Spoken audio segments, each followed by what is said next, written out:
Hello, I am back once again, and today is Friday. The perfect day to do a Stormworks stream and figure out what I was doing last time because I can't remember. I mean, I could just look back at the VOD, which I still have to upload. Whoops. But it's basically just I did something last week, and we're gonna continue doing that or possibly do something else. Let's jump into it. Hello. The camera's working. Had some trouble with that because it is and will remain a combination of camera software and NVIDIA broadcast, which is once it works, but getting it working can be a little bit tricky.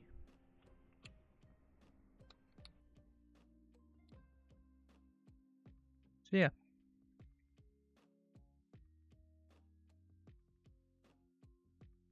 Anyway, the weekend is here. It is time to have 2 days of relaxing. Well, while don't relax, I'm gonna do stuff like go by train on Saturday, and then on Sunday I'm gonna go by train again. A lot of train travel is involved this weekend, but that's fine with me. I mean, it's fun, and yeah, which also means I don't have to drive because driving is a lot of fun. But yeah, it was hot today, especially with the sun. Like I had my air conditioning on the entire time. Usually I have it off because especially during the winter, it is not necessary to have your air conditioning on. Alright, what creation? Wait, wasn't I doing a refit? Oh, yeah. That.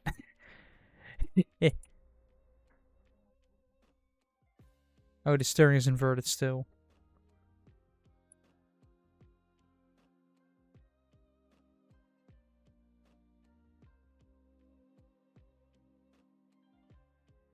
Like these are the lifeboats. Is it sinking or has it stabilized itself? Seems to have fully stabilized itself, actually.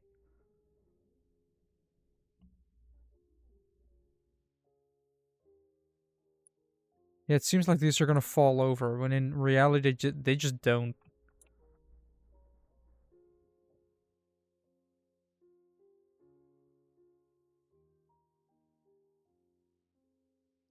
Yeah, it's not sinking any faster. I might want to change that. I, sh I should also add a manual pump in here.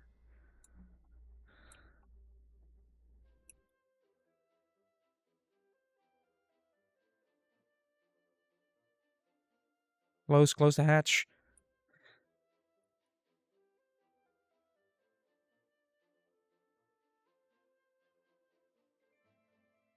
Um, can I reach this?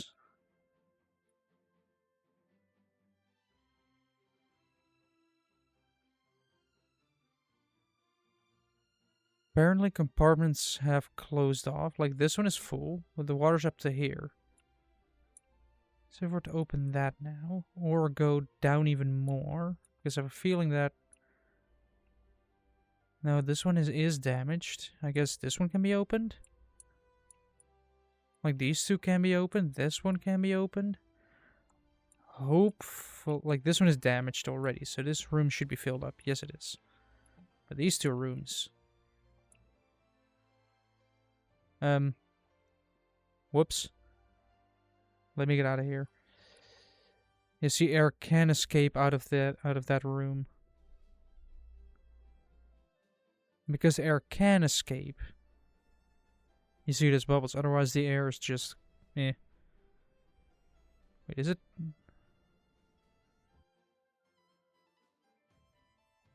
What is it doing? Is it slowly tilting forward? Or not?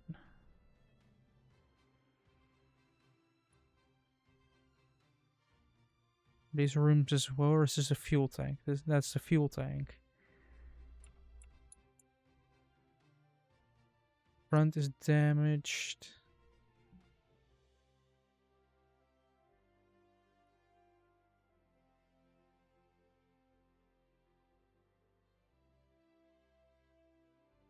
Why is it like this?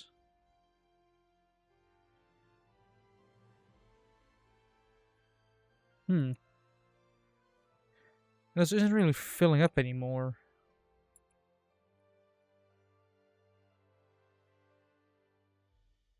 You know, the water ends here. There's a pump there. This room should be filled as well. Oh, this room wasn't filled yet. Right, that's a good thing. That's gonna make this thing sink even more.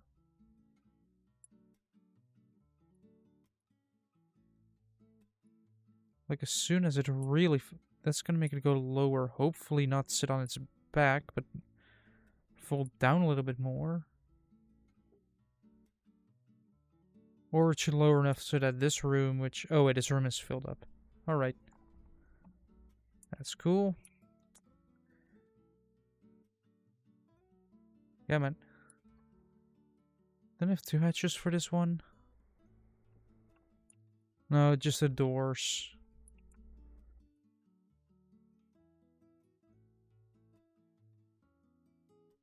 Wait, those compartments... this compartment isn't flooded either? But there's damage.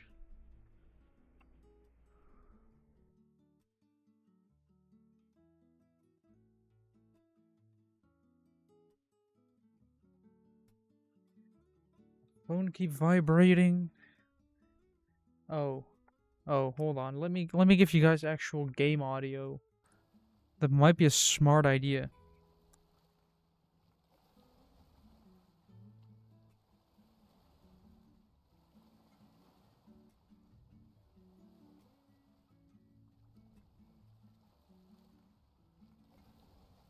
And I need to charge my phone.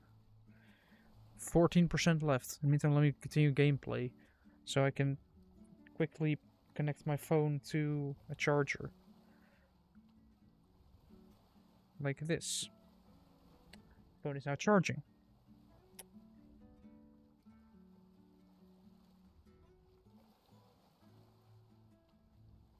Now they're starting to get a substantial amount of water in here. The problem is I'm kind of stuck here now. I'm stuck here until there's enough water in this room for me to float up.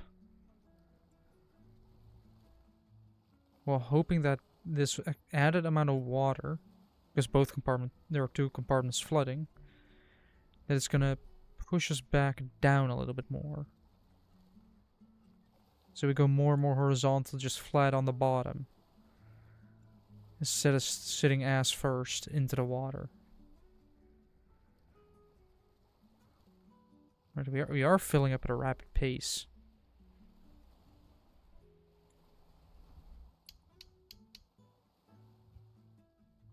I mean, we're still not there yet. Seems to have slowed down. Pretty sure air can escape, so...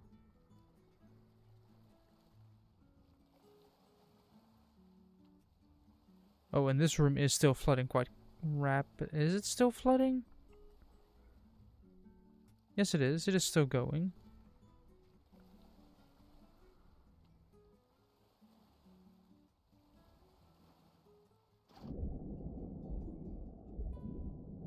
Let's see.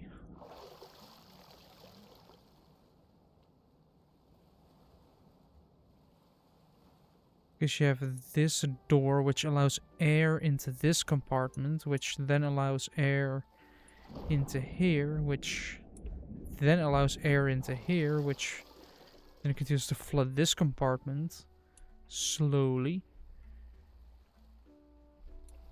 And that then floods this compartment slowly.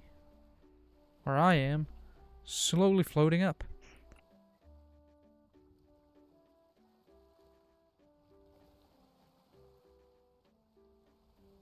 Let me just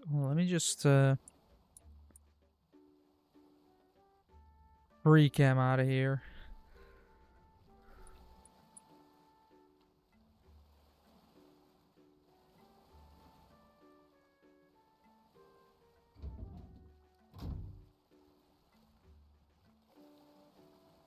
Oh.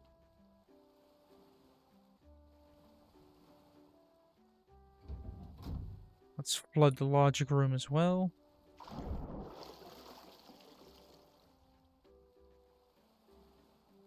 Where deadlock is still turned on, which is this one, which has the same password.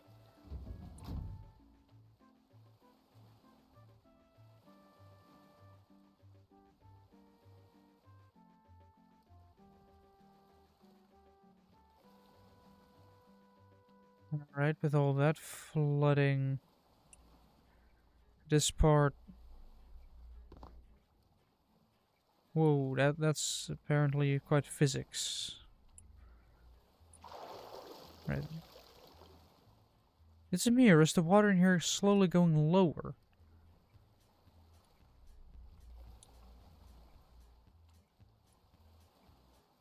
Like what? And I get it, this compartment is flooding. Which is then flooding this compartment.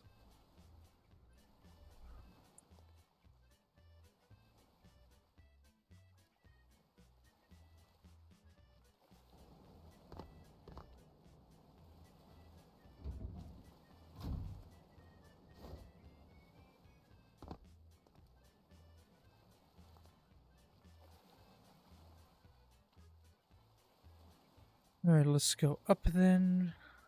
And simply open up these doors as well.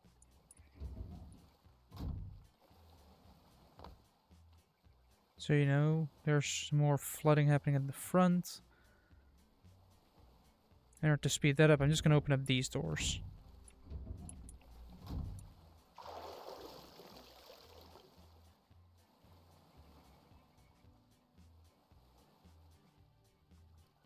I feel like I'm fighting air pressure here.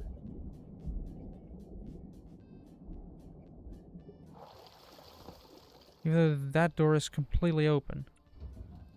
I can open this door, I can open this door.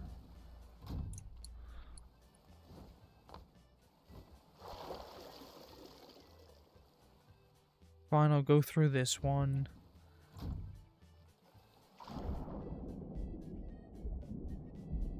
Then go all the way up. Realize that we are not sinking. Right, time to open another door. Wee bonk.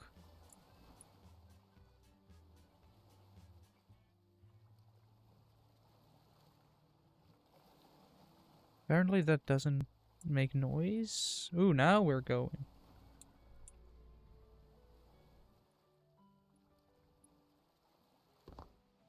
I guess all the water is immediately dropping in here. Yeah, can I actually reach the hatch from here and then close it for a second? You know, just let it build up a bit. And then open it up. And there you can see the flooding happening. Slightly, may I add, but it is happening.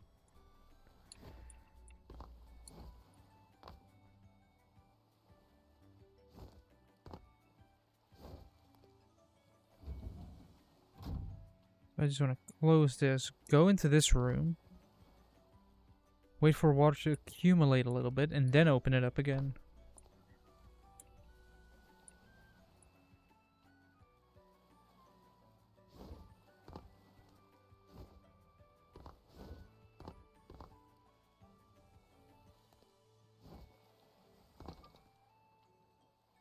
It might pump out a little bit of water, but it'll also pump out some air.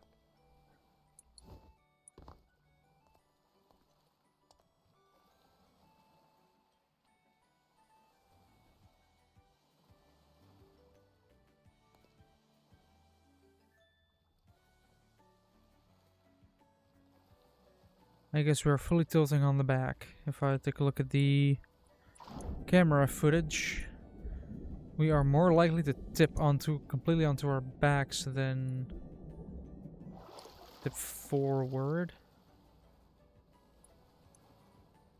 But this area is now a partial flood zone.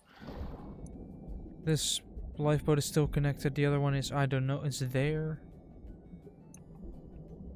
And this compartment is flooded. This compartment is partially under.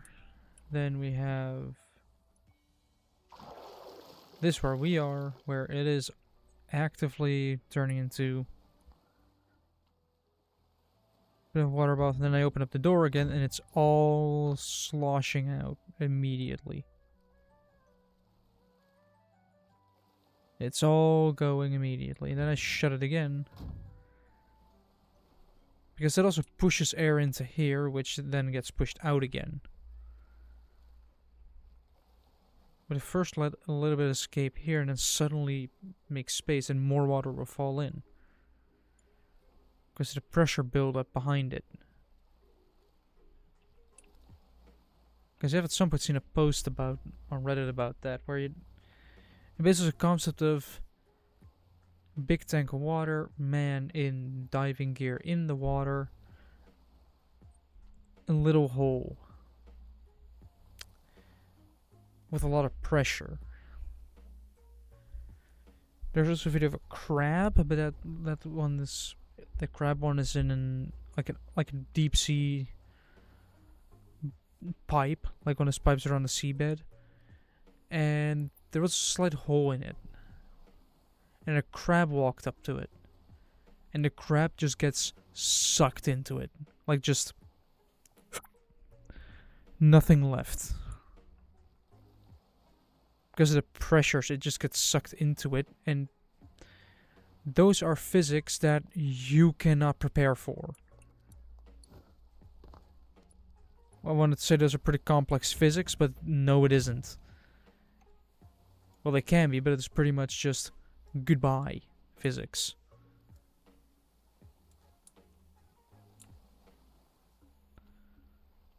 And if we drop in here again, now we have more water in here.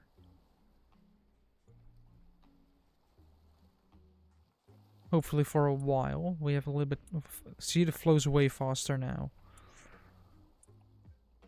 Because it's that to kind of fall. There's some pressure behind that.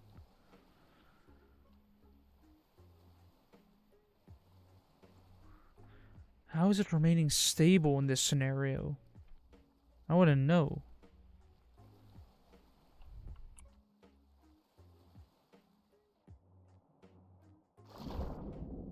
Like, how is it not either completely on its back or falling completely for... Wait, I have an idea. Hold on, let me quickly go to the lifeboat. I have such a bad idea.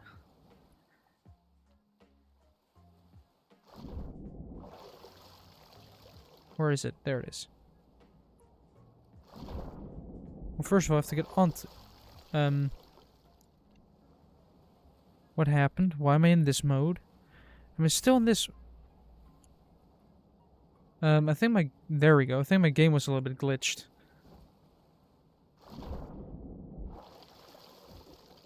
I was stuck in the mode where you're choosing to check the spawn. Sketchy. Alright, flip over, please. Because I want to get inside. And close the hatch again. And then... What I'm going to try and do here...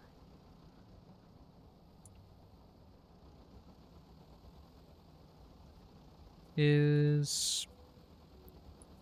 Wait, are the waves going over the doors? Not yet. What I want to do is sort of start pushing.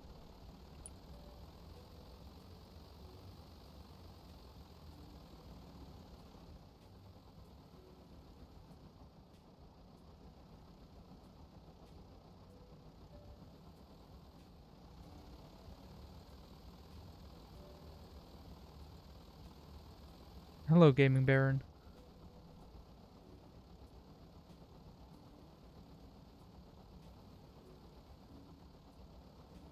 This isn't really working all that well.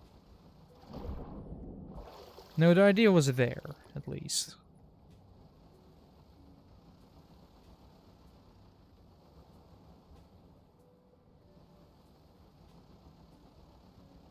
No, the idea of let's push it under. Or let's try and push it more underwater with this, but no. Wait, isn't there... Hold on, I have to check something.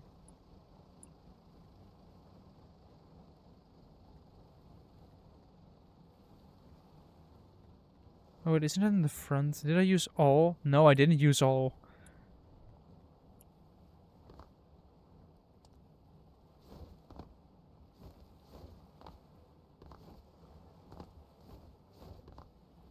Almost. I can almost grab the C4. There we go. Yeah. How do we solve the C4 problem? How about we put one right there, you know, and just...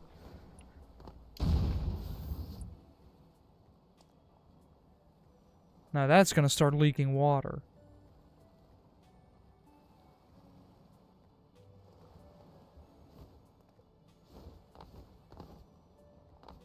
Oh, I almost had it.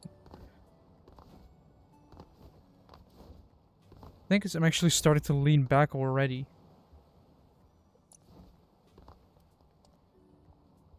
Look, it's an explosion.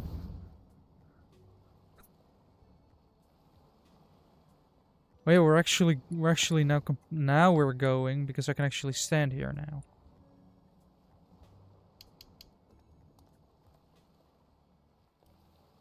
Now we're tilting forward. Which means if I open up these rooms... Oh yeah, we are now fully flat on the seafloor. Which means that these rooms have air in them again. Everything has a slight hint of air. Which is getting forced into these rooms. For sure. This one is partially flooded as well. That would mean that these rooms are also done for now, or I guess air pressure is holding it back.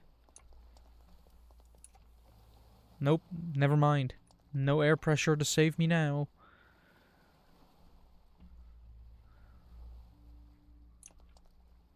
See, now we're on the bottom of the ocean. Oh, see, all it took was some C4, so let's bring it back and start working on it again. It's a boat that I've had for a long time. They just keep occasionally working on it. Right now, because I'm doing a refit. Well, this is already a refit. I refitted the steam engines with this modular engine. Yeah. Kinda wanna do something with LUA script. Again. Like, I wanna get better with that. I wanna practice with LUA script.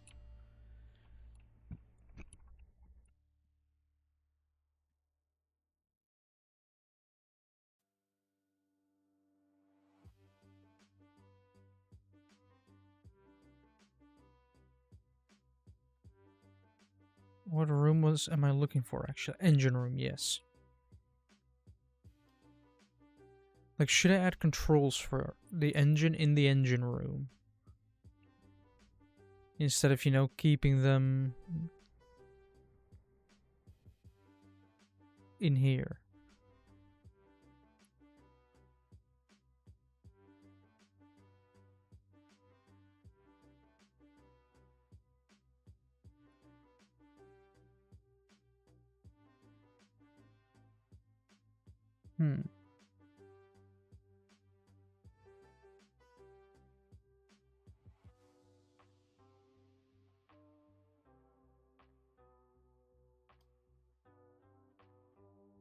Because, you know, I have all these lights. I could turn that into a touchscreen as well, but... Hmm.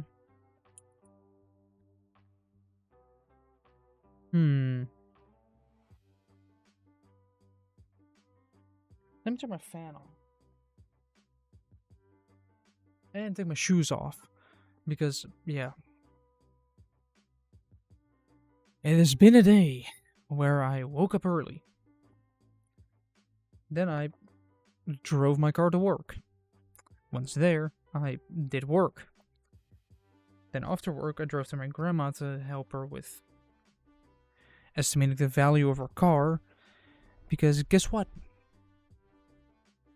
Well, not really a funny thing, but she's stopped driving and wants to sell the car. Potentially to family, but she wants to know the value of it. And I simply gave her, like, I did some research because she tried to, but, you know, she's over 80. Technology isn't her strong suit. So then I'm there to help. Or other family. No, she called yesterday asking if I would help her with that, and then I realized, then you enter that point where I asked what the odometer was saying. Because, you know, if you're going to decide what a car's worth, you're gonna have to know how much it is driven. And if you don't know that, then that is pretty much an instant don't buy the car. If you don't know what the distance it has done and how it's been treated, but it's literally from old people. It is one of those cars where it's from old people. It has always been worked on at a professional shop. No, at a dealership, basically. All the paperwork's there, like everything. So, yeah. That's a guaranteed good car. It doesn't even have 70,000 kilometers yet, even though mine is like 133.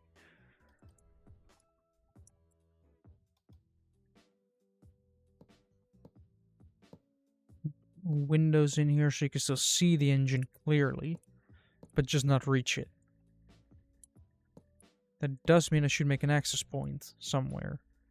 So you can enter this room, work on all the piping, and then leave again.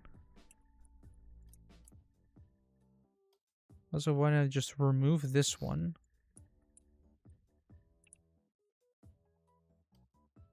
Put it here, and then put this... I could put this here. Alright.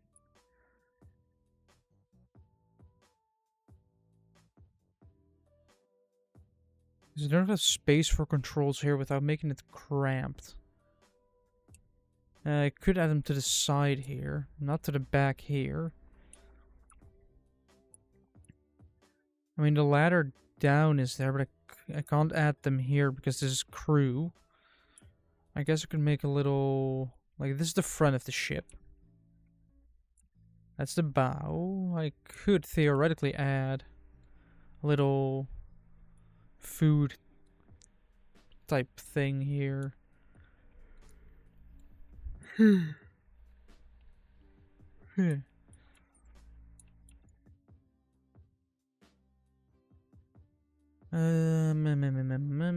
Yes. And what do I do?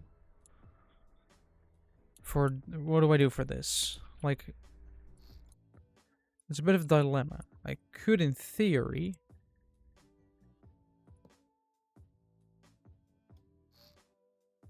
do... Because you come down here. Like, that is where you go down into the next floor. So doing it here also isn't an option. I could just keep it up in this area here. I mean, you have the space back here with this as a sort of, you know, like breaker board, and underneath here you have like your engine controls and everything.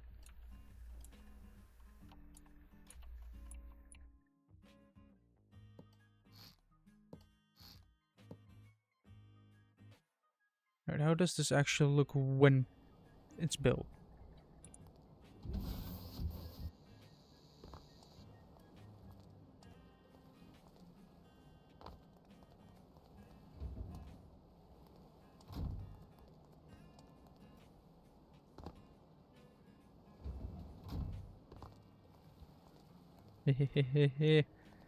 If you thought I was done with blowing this boat up. It's always fun to blow this boat up. By slapping... Who's calling me? Hold on. I'm gonna put it to be right back and pick this up. I'll be right back.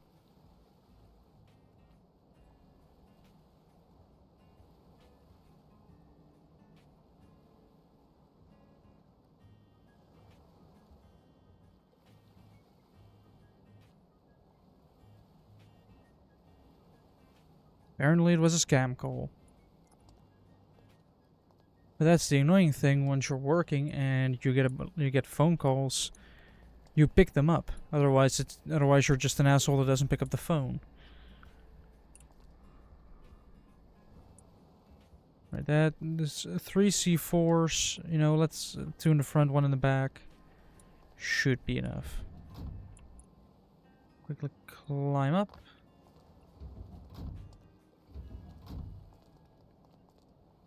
Then blown up.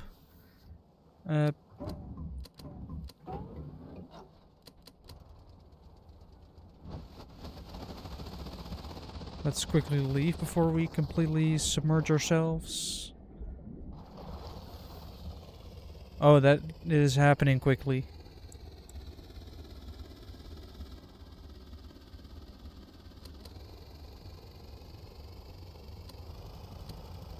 Like, I need to pick up the pace and steam out of here. Also, this frenzy controls would be perfectly fine.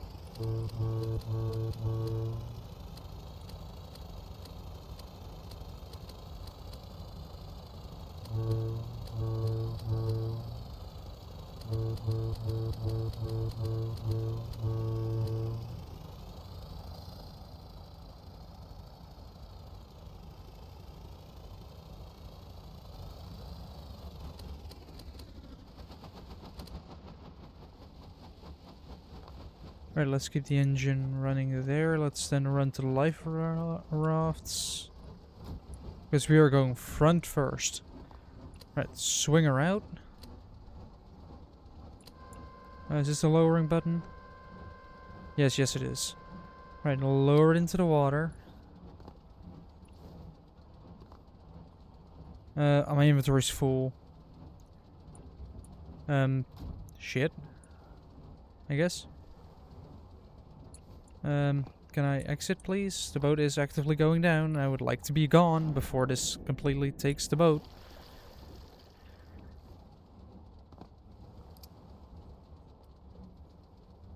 It's only connected to that rope, but that is... we can... close that off. Get in. Oh, this one is correctly steered. It's just the other one isn't. And then you're gone. Like, I guess I could put connectors to this, but...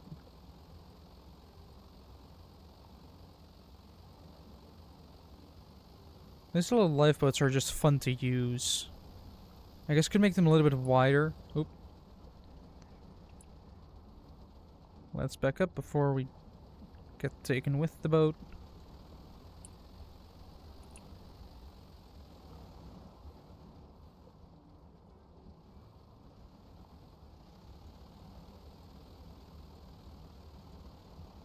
Like, you can see it going down. Pretty clear.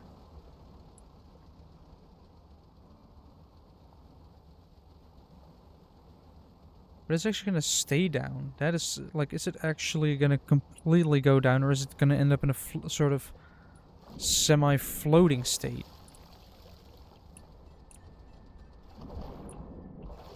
You know, this room is still filling up. This room is not filled with water at all. These rooms are, well, these rooms are filled. That's pretty obvious why. Then we have the rear of the ship that is filling up. But it's just, it's the two rear compartments. So if those don't make it go down completely, which it doesn't seem to actually, well, this room is still flooding. Like it's currently, is it moving? I can't stop trying to film here.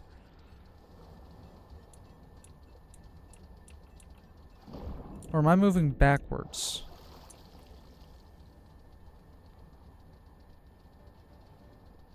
No, the waves are carrying it forward. Oof. You know, this isn't fully filled up yet. This one isn't either. Although it is filling up.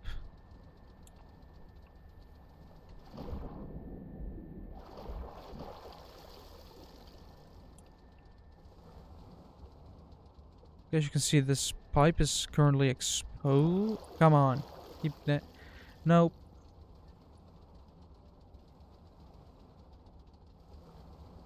Like this line is slowly going under.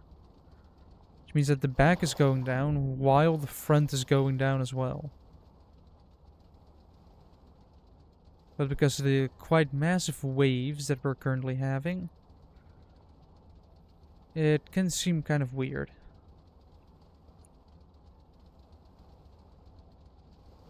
I just like how these lifeboats function. They just zip around quite happily.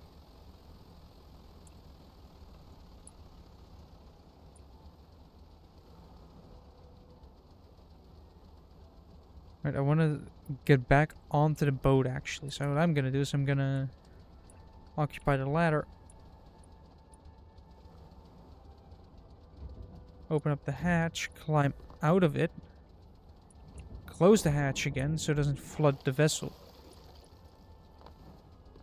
Then use it to get on. To get on again, open up this door. Since this one is pretty much flooded, let's open up this one. I think that will definitely sink it. Like sometimes you just have to assist it a little.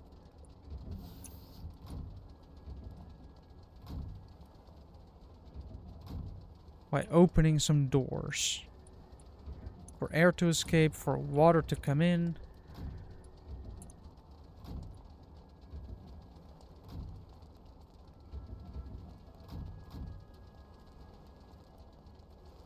Right, with that happening right now, let's shut that. Let's open up these two as well.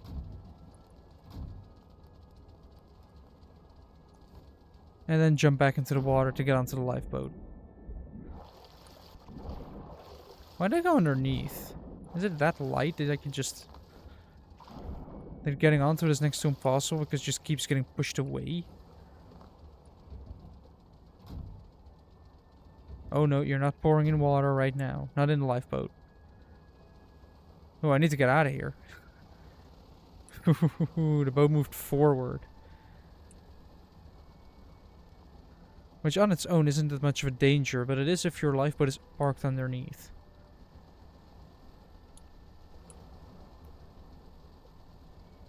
I have an idea. There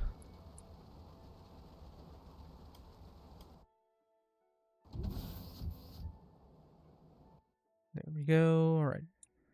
This is shown to be good. Let me quickly grab all these nuts.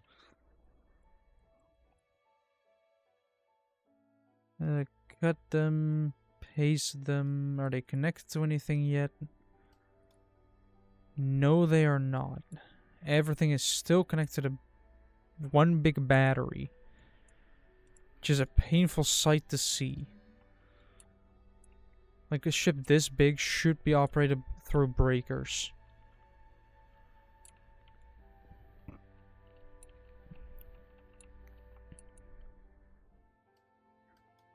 But let me actually get a Ignitor. What monitor do I get? Because I want to monitor my engine stuff. I do have this engine monitor, but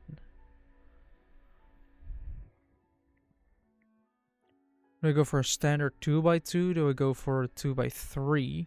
I guess a 2x3 if I want to display more information than usual. Because you know it's a modular engine. I want to display all its information. So you have this, where I can display text up here and up on this side and possibly on the center as well.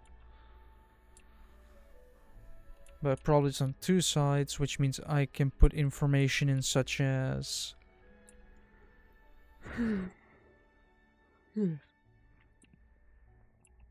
Wait, how many cylinders do I have? 1, 2, 3, 4, 5. I have a flat 10-cylinder engine.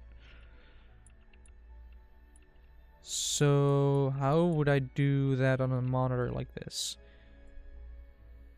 What I could also do is just put 2 of these to the side here and have just one bank of engines, another bank of engines. Then you have 2 banks of engines as a display here. So that will give you information about the where is engine. Then we have composite signals, which is air, fuel ratio, and temperature. So that's 2 pieces of data that I get from each one. Not sure if I'll be possible with this.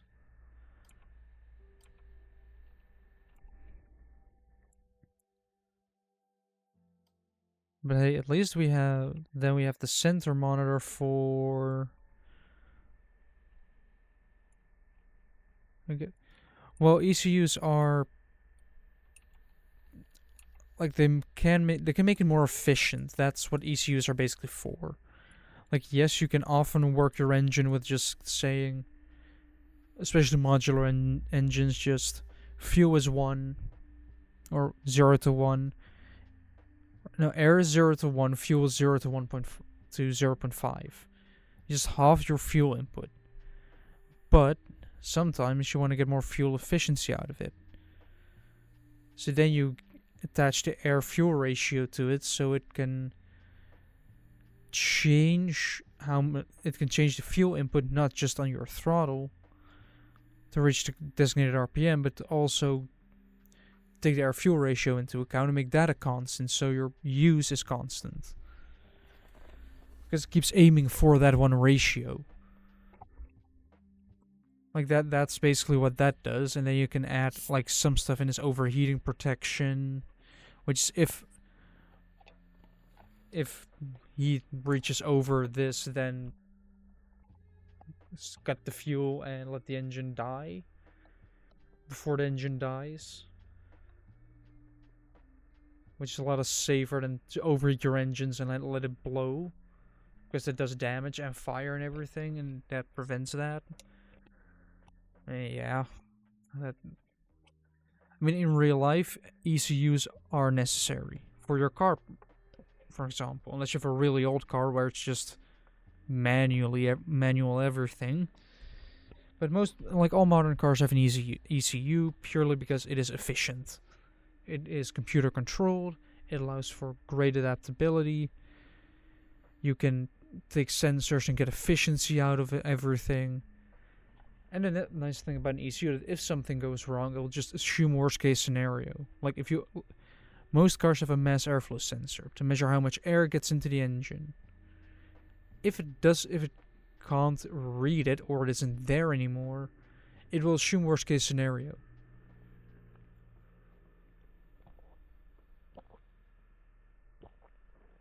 Like, it will just assume I'm not getting a lot of air, I'm just gonna add a lot of air. Or it'll run rough.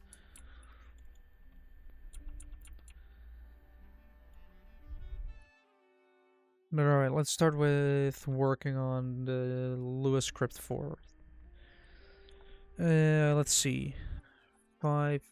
No, not percentage. 5-cylinder... modular engine monitor, logic. You have your composite node, and then you have your composite input, and you have your video output. That's it. And in there you no, wait, you need 5 of those, don't you? Oh boy, that means I get to make it big. Input 1, then we make input 2, then we make input 3, then we make input 4. I'm basically doing my job now. Input 6, input 7, and wait, we still need 3 more, so I might as well do this. Wait, 1, 2, 1. This input 2. What if I just do 1, 2, 3, 4, 5, 6, 7, 8. This input 8.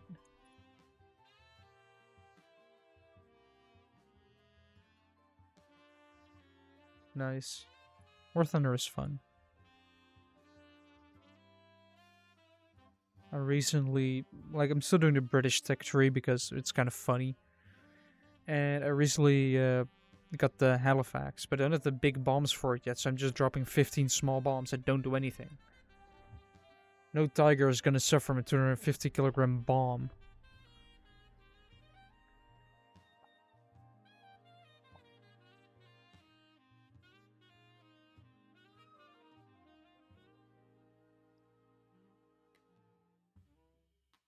But bombers require a whole different way of thinking compared to, wait, why did I just do 10 inputs? I only need 5 of them. Composite. I don't need 6, 7, 8, 9, and 10. I don't need all of those. I just need 5. 4, 3, 2, 1. Alright. LUA script.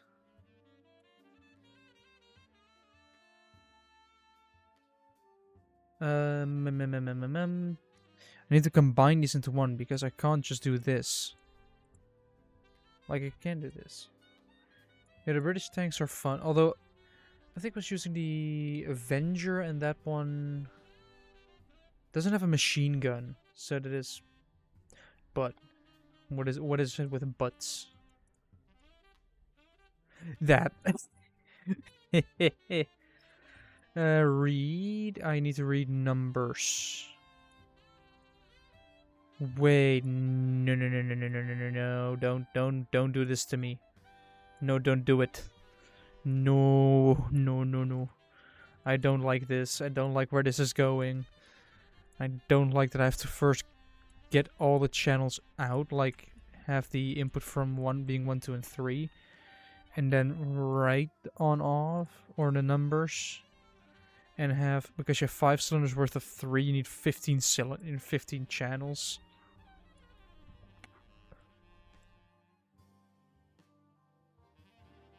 This is suffering. I'm gonna have to repeat this a bunch of times. 3, 4, 5.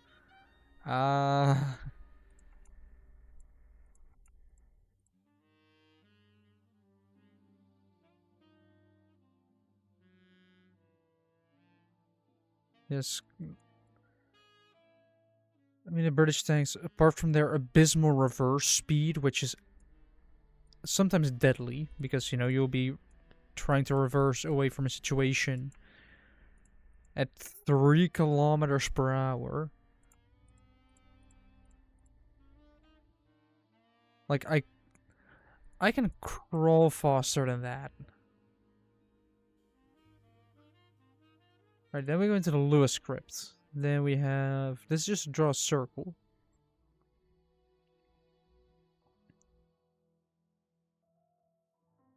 So...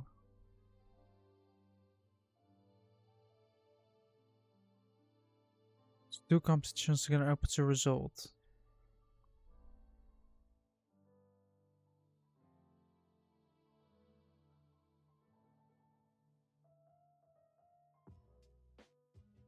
Input. I guess I have to get the input get number a lot.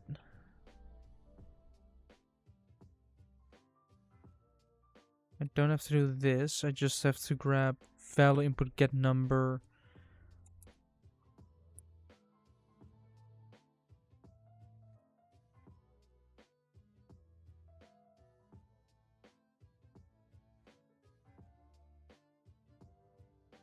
This should be enough, right? With 2, 3, 4, 5, 6, 7, 8, 9, 10, 11, 12, 13, 41, 14, and 15. Right, then we have... I'm programming something dumb. Let me actually save it under the name that I want to save it under.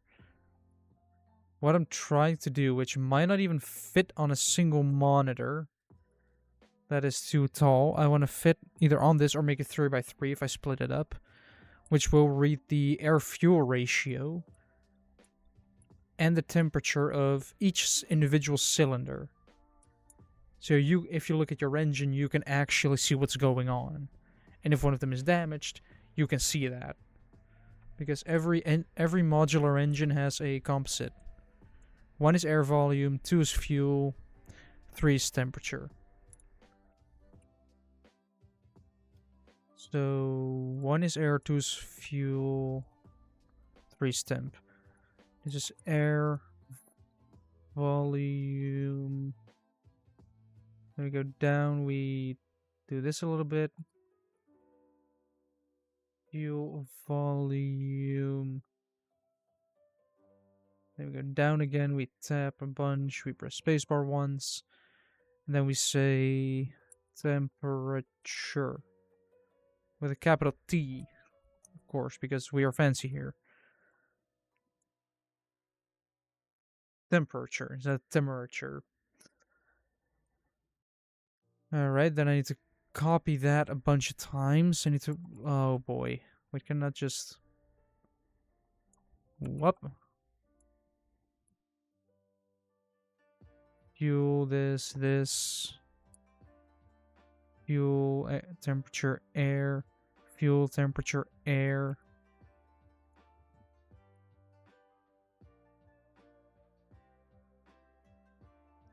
Then we got the fuel volume, which is just below the air volume, which makes it a lot easier to fill in. And then we get the temperature. I like to note everything I do so I can look back on it and fully understand it within minutes. Instead of just, here's the code, good luck.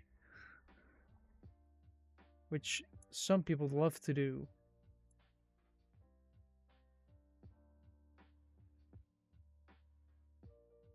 I'm gonna get back to my chat, and there we go. Like, writing code is one thing, but making your code look nice and actually explain itself, which should be taught when you're learning how to code. Like, try to shortly explain what everything does, so that if any other person ever has access to your code and starts reading it and thinks, what does number 1 do? Like, you just see your code and think, what is number 1? And then have to go look into where it's actually going. Meanwhile, if it's drawn here correctly and it shows, oh, it's air volume. Oh, 1, 4, 7, 10, 13 all do the same thing. Alright, so you have 5 cylinders, so 1 goes... Yeah, so you would understand that. Same with fuel temperature. So these are all the inputs. Script renders to a screen. I think you first want to draw, like... touchscreen data, monitor resolution. On tick, get number is pressed. Rectangle is pointing rectangle. Output.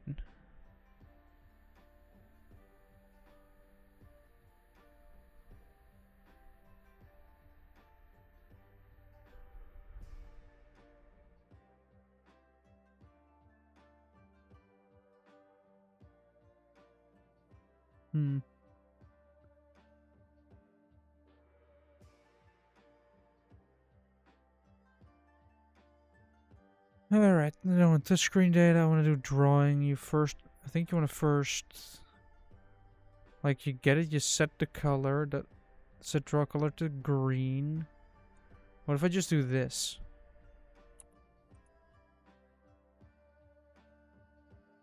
Then look up at 5-cylinder modular engine stuff. No, why lag? Why do that to me? So I basically need 2 of these because you know it's a 10-cylinder engine. So each of these cylinders is going to get what they need.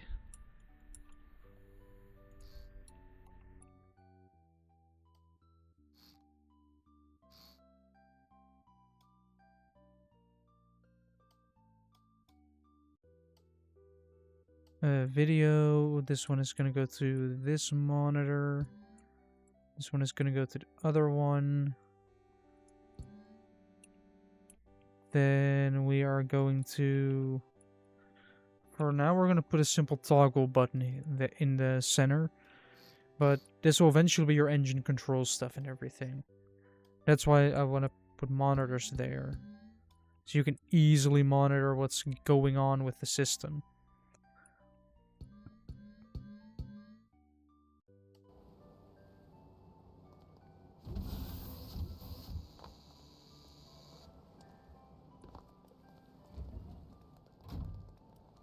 So if you have a dead cylinder, of course that's not going to happen, but if you were to have a dead cylinder, you could easily notice it on the data with... See, now it just draws two green circles. But I want to... I think you first set the color, then clear the color, and then do the thing. Right there, right here. So let's go into the Lua script then.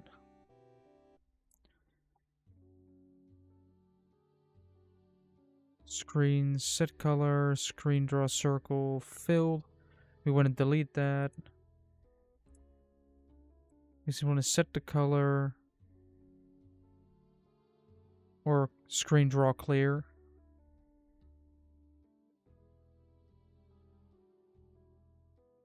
No, screen draw clear.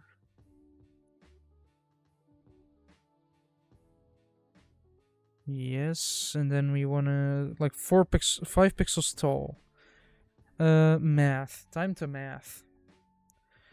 Calculator with bush person sticker on the back, because bush person sticker is important.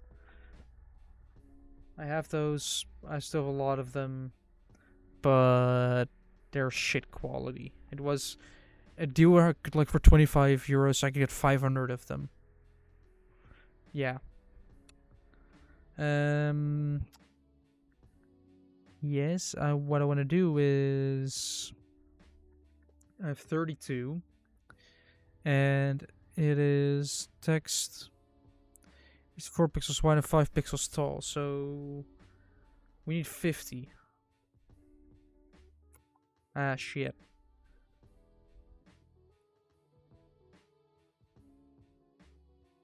Wait, I can get the width and height?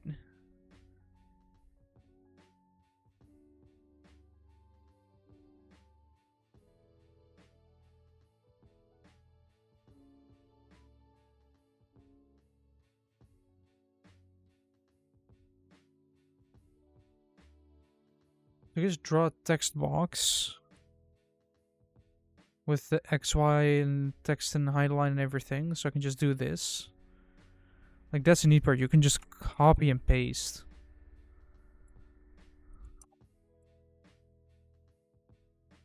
Like, you want to use your X and Y.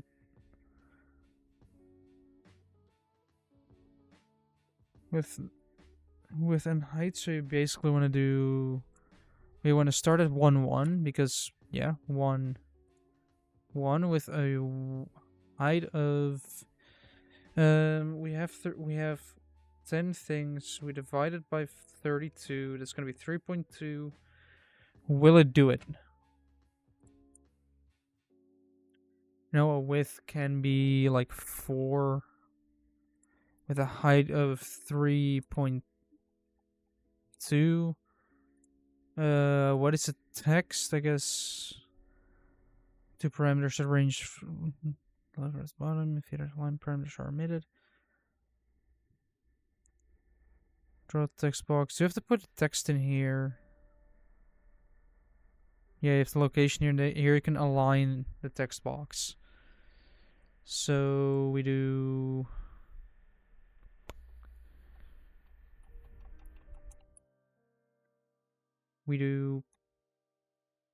Air fuel ratio.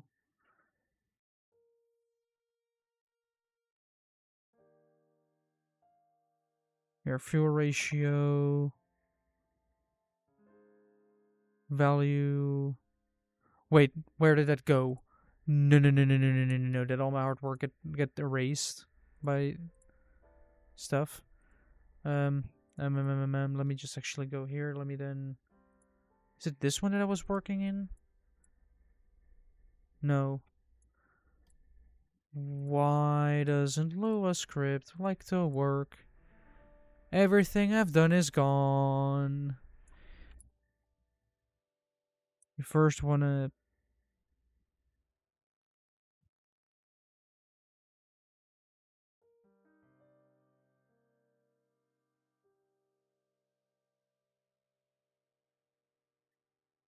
It is in screen dot draw clear. Do this. Uncapitalize yes. X and Y is going to be 1 again, 4, 3.2. Text being air fuel ratio.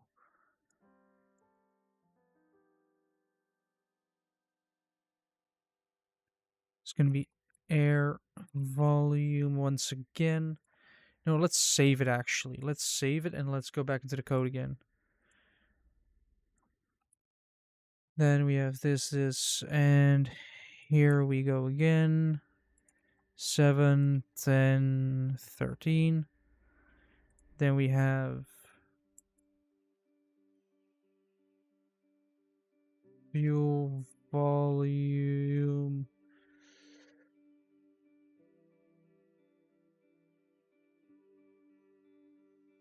And then we simply have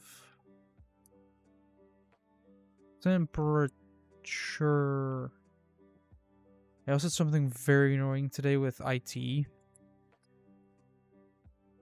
at work, because we run some software to give everybody access to the same project, so you don't have to fuck with files, you know, like, oh, who has the newest version. And IT wanted to see if I could drag files to my desktop, which I never do anyway.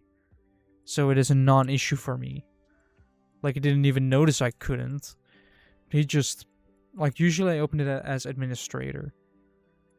But now he just shut it down, open it not as administrator, and whoops, that was all your process gone. All my progress, well, part of my progress was removed.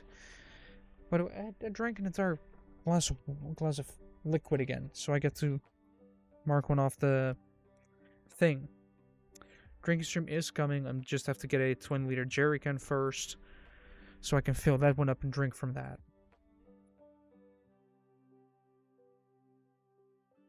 And after that, I'm gonna make a button with a pump, So I can actually, you know... I should see if I can get the pump to spin both ways. Potentially.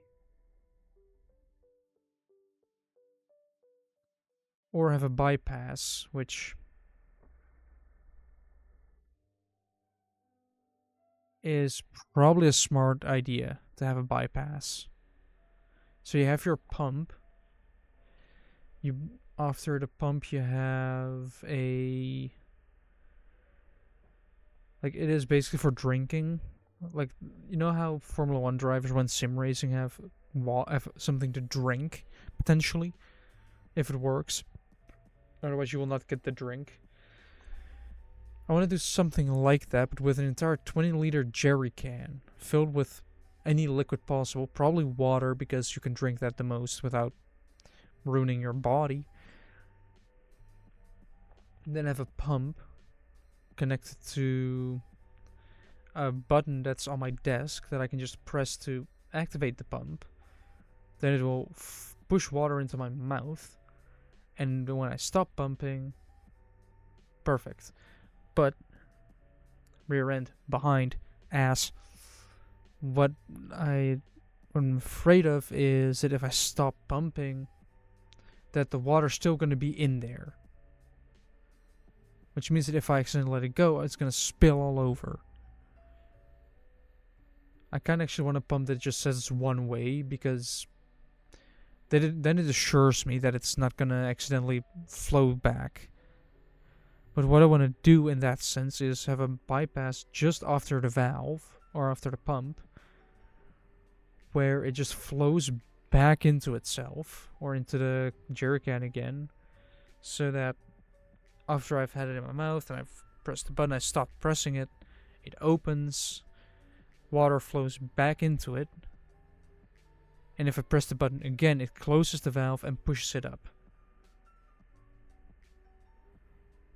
Like, that would be the best scenario. Then I can just sit back, relax, and let it go. Right, air fuel ratio, then we do this. And we basically say that it has to... Well, I think I have to designate this value, because value equals input get number 1. Which, if we have a look at the help, like you have... Did I have examples here? Yeah, input X, input Y. So then they start calling it input X instead of input get, because that is how that works. So this is air volume 1, or I guess we call it AV1. And then this is FV1. Should probably not use caps lock because it doesn't like that.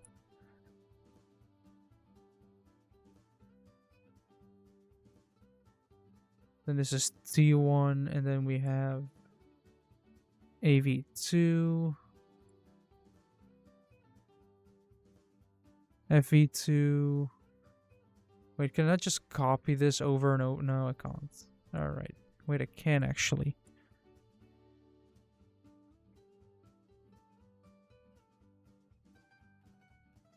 One, two, and then here. Then we get this one out. We start pasting that underneath all the air values. Then we're getting the temperatures out. I'm not sure if the text translates all that well, but we'll figure that one out when we get there. Right, now to name it, because this is 2. These are all 3. I find it funny and sad at the same time that this is kind of my job. But instead of numbering it in LUA script in a game, I do it in PDF editor. There we go. Fuel ratio AV1. Do I have to do anything else? near ratio. What if I do this? No.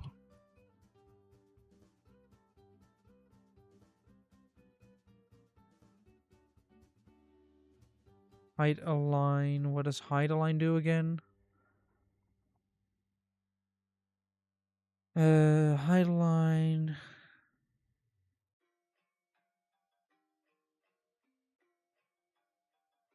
-1 to 1, which is left to, so left to right, or top to bottom, or no, this is left to right, and this, yeah. So this is should be at 1 and 1 as well. What if I simply have this as just as AV1?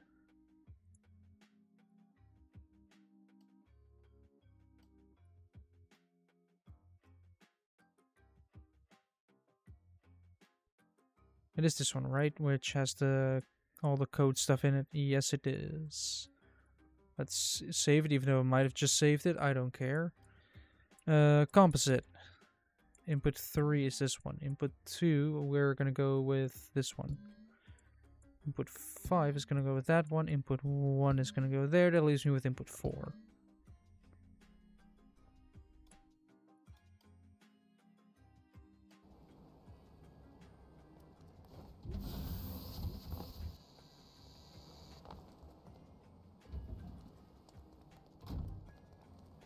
Will it throw a code on the monitor? Probably.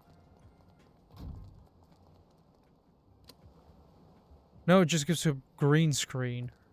Nice. You have a circle and a square. I can't... Did I do screen clear? That's engine controller. This is that. This is that one. What if I do draw clear 0, 0, 0? Wait, hold on. Let's save this and take a look at my other stuff. Engine monitor. I think this involves LUA as well. Yes, it involves LUA as well. So you first have to set the color to first set the color to black, then you draw clear, then you set screen. So you first draw clear, then you set screen color again, then you just draw the text box saying fuel temp, throttle, clutch, battery, and then you do this apparently to read out why. Oh well.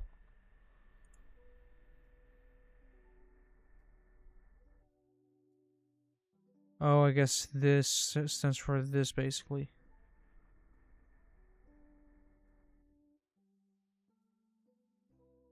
So... this is the text that I want, and then we draw another text box. Hello, Grey Wolf. Grey Wolf. With a D. Hello.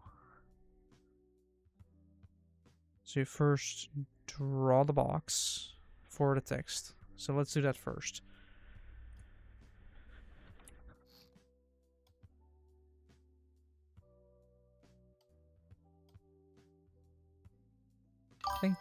Thank you, Grey Wolf, for the follow. It's always nice. We want to have this be... yes. This will be... I guess... air... fuel... ratio... Hopefully it doesn't go too far, otherwise I'm going to have to get a wider monitor for this. Even though my text is already quite small. Then we want to add this to here. Then we have no errors detected. We want to first draw... no... Right, what we first want to do is simply draw a dark color. I'm making something to read engine stuff.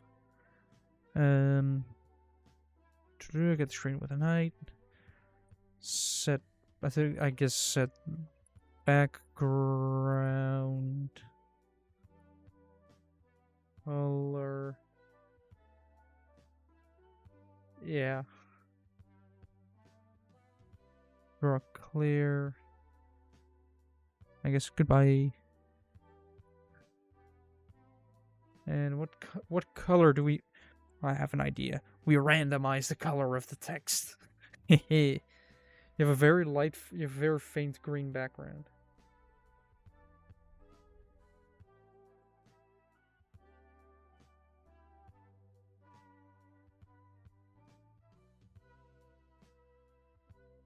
Let's see. Let's look up RNG.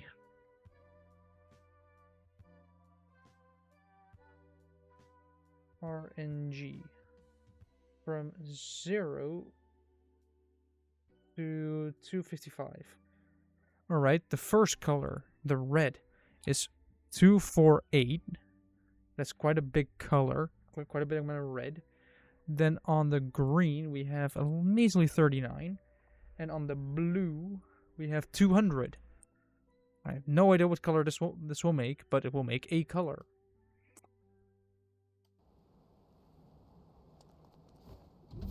There's the boat. The big boat. Big beautiful boat.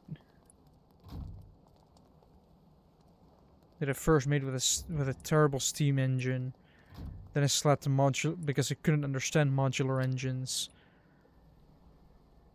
It reads a 0 or a U. I can't really make it out what it is, but because it is all the way to the top.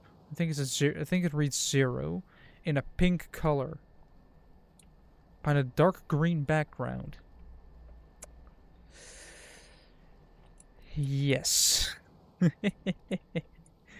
I guess the pink letters are acceptable. It's RNG. The random numbers were generated, but I do like a bit of a darker background, so I'm gonna go with 5. But air fuel ratio just outputs 0.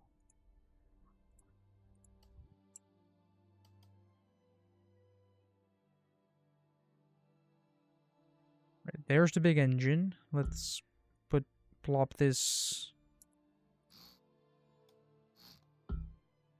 Apparently you're not allowed to slap it there, so we're gonna slap it there so we can read off of it.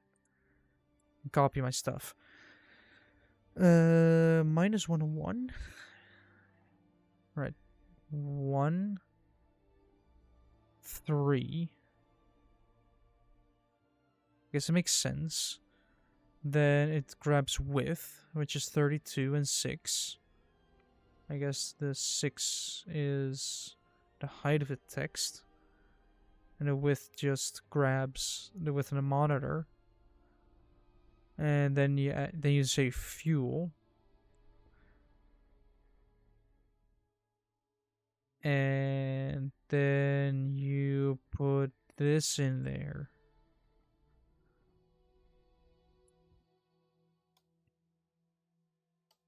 So the height is wrong. No.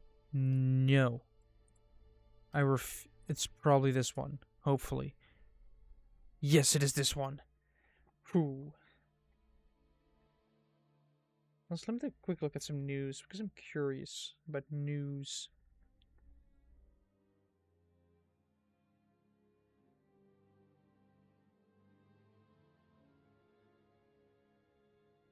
Right now, come on.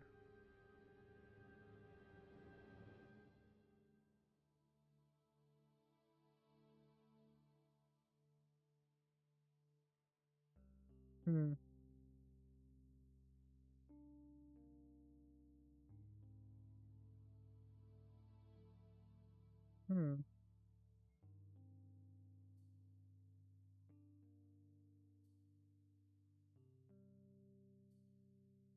Apparently Russia is just pushing NATO.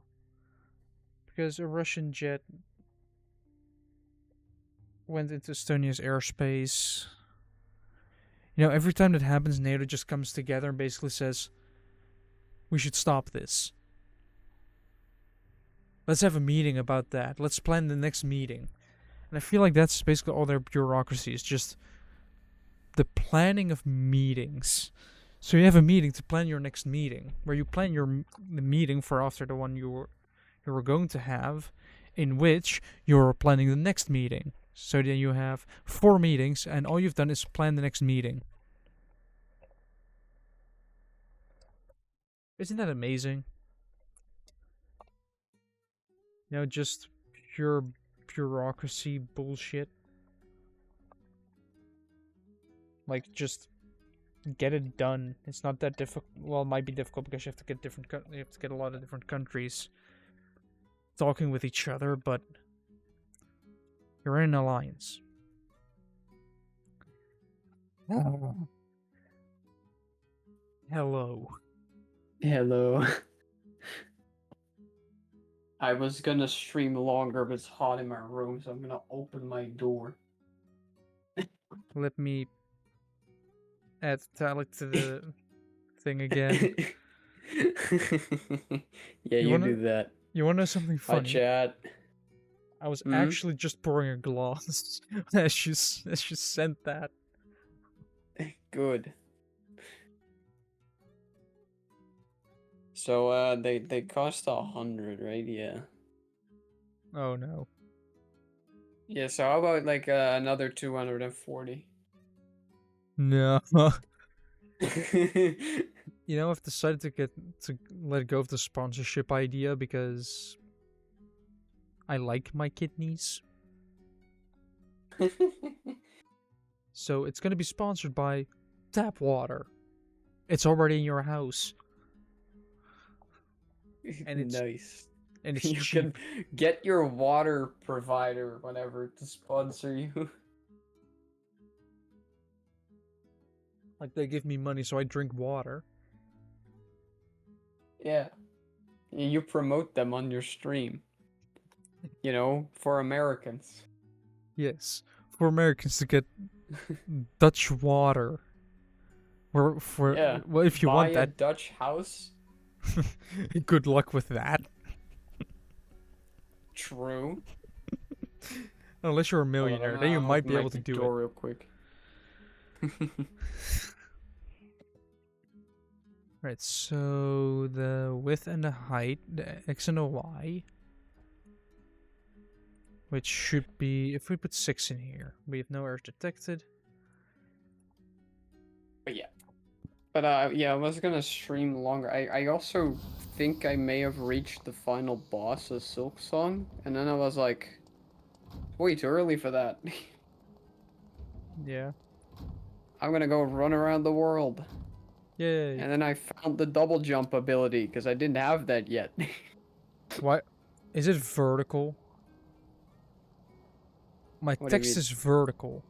Because my box isn't wide enough, so it bleeds in a vertical way, but it's still too tall.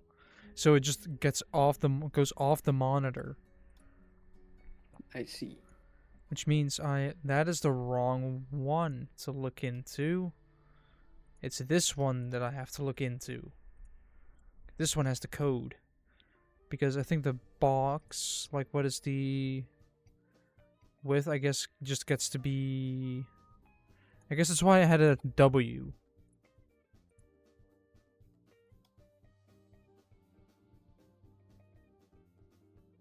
But yeah. But,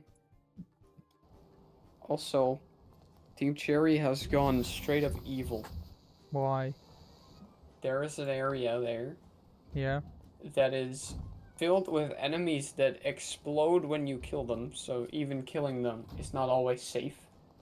Filled with poopy water that if you touch, it takes away your heal unless you use a heal, in which case you don't heal, you just get rid of that effect.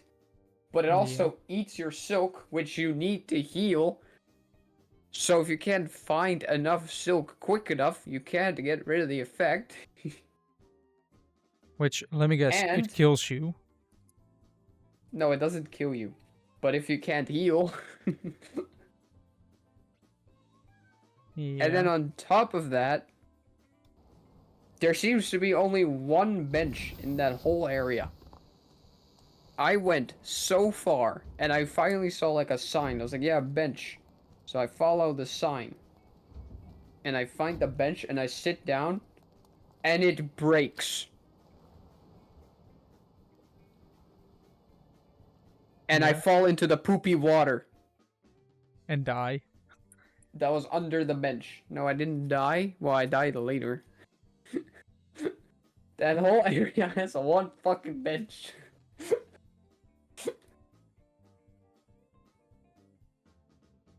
I'm not even done there. There's more there. But I was like, nah, I'll do this later.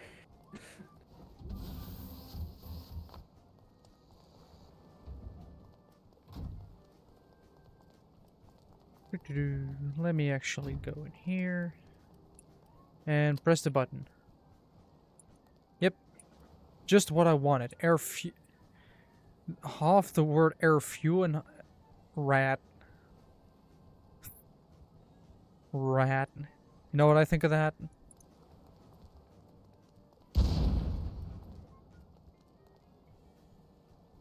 That's what I think of it. Did it actually do enough damage to start flooding, or is it just... No, it didn't do enough damage to start flooding. No, we can solve that quite easily.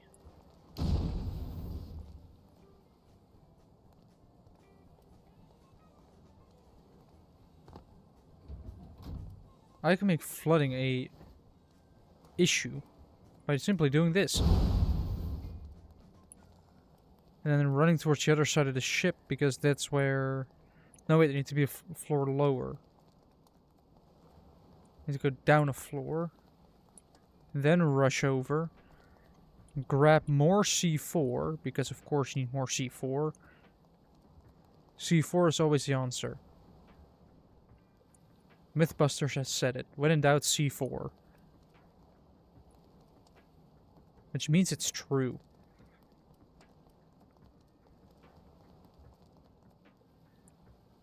Because some people that basically turned fucking around and finding out into a TV show.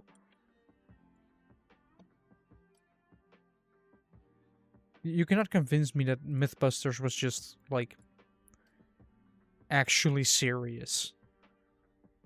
Well, they were. But... You know... They were just, like, a wacky idea. Let's see if it's physically possible.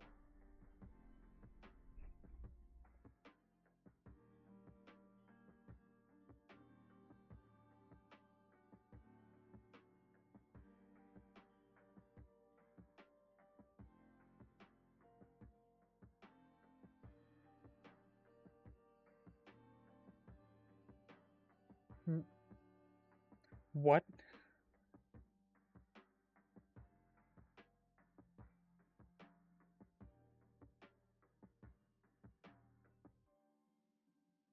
Wow. I'm looking through the news. And what do I see? Surgery in hospital cancelled due to fruit flies. Because there were fruit flies in the operating room. They haven't had to find a source yet.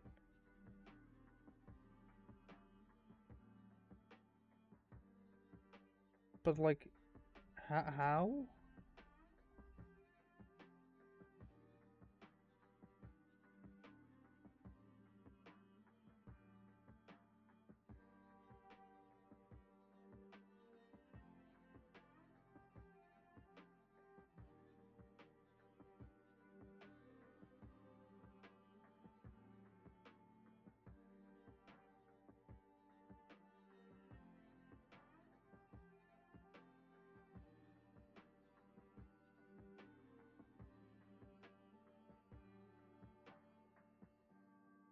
Alright. Well,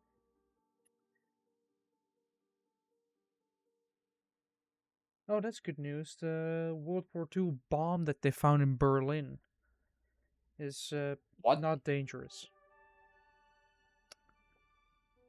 Yeah, they found a World War II bomb in Berlin. Huh. Not sure if let's see. Was the bomb German or British? Or Russian? Why doesn't the article... There we go.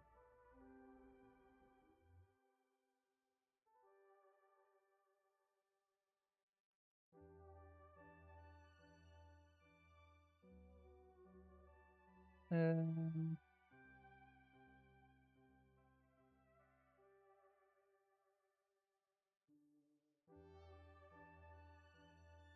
let's see. It's not really... Like, where was the actual thing that said it?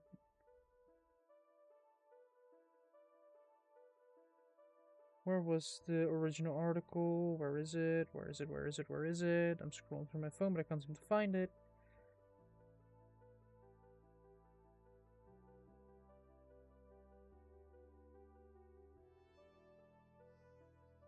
Where is it?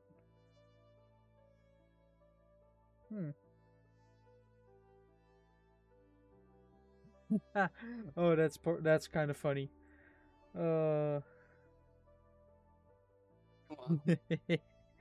You know how sometimes in the Netherlands, if you're driving on the road, you suddenly see an extra pole next to it, like next to the road, and that is a speed camera, like those temporary speed Yeah. cameras that they put up.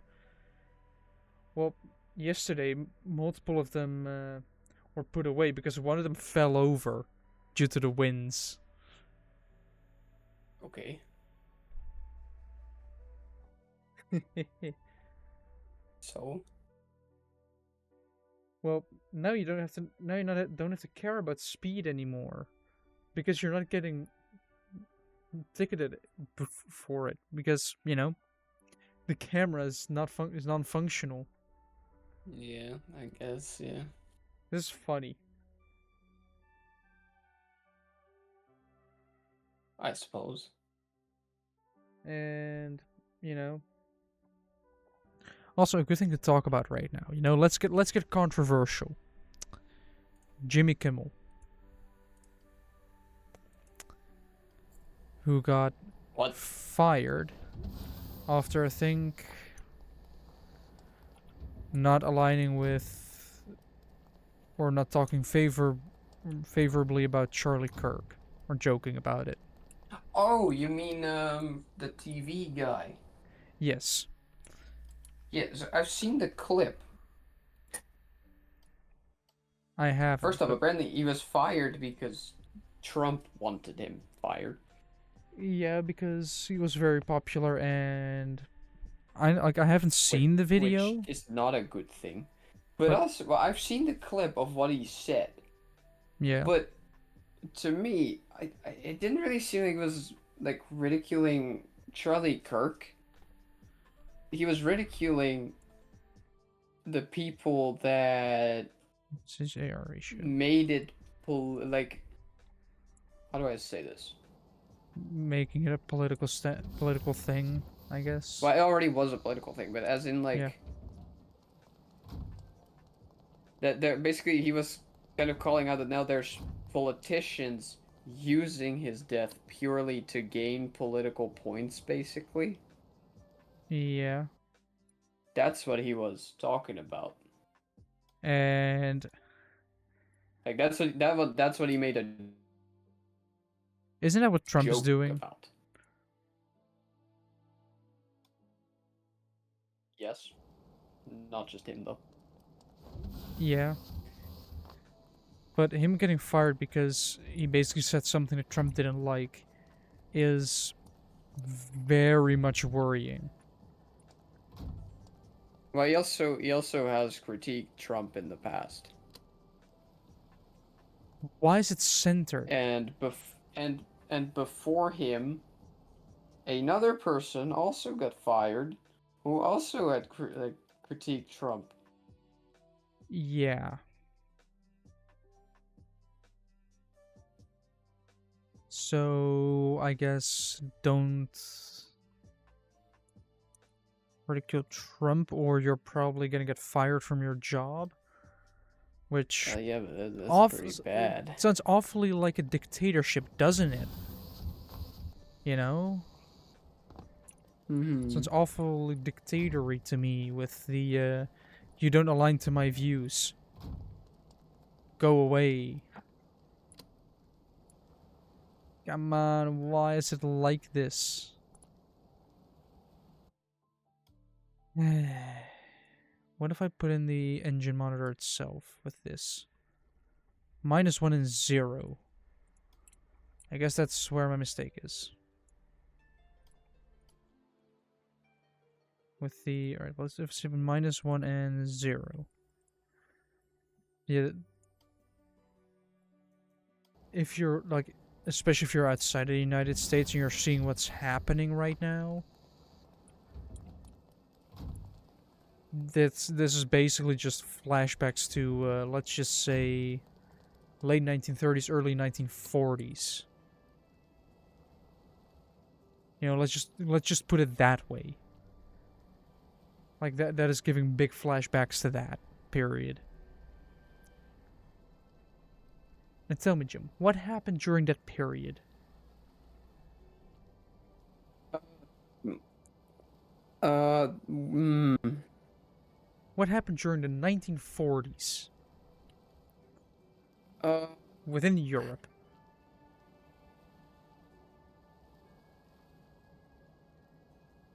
Especially around the start of the decennia, you know, just the first 5 years. Color TV was invented. Was that between 1940 and 1945, or was it later? I think that was somewhere in the 1940s, yeah. Hold on, let's look that up.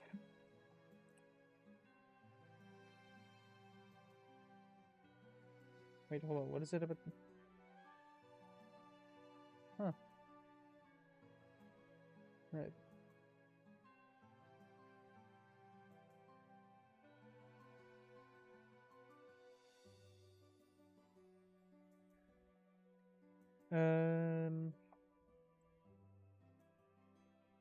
Well, it was introduced here in the Netherlands in 21st September 1967. They first experimented within the late 20s and 30s.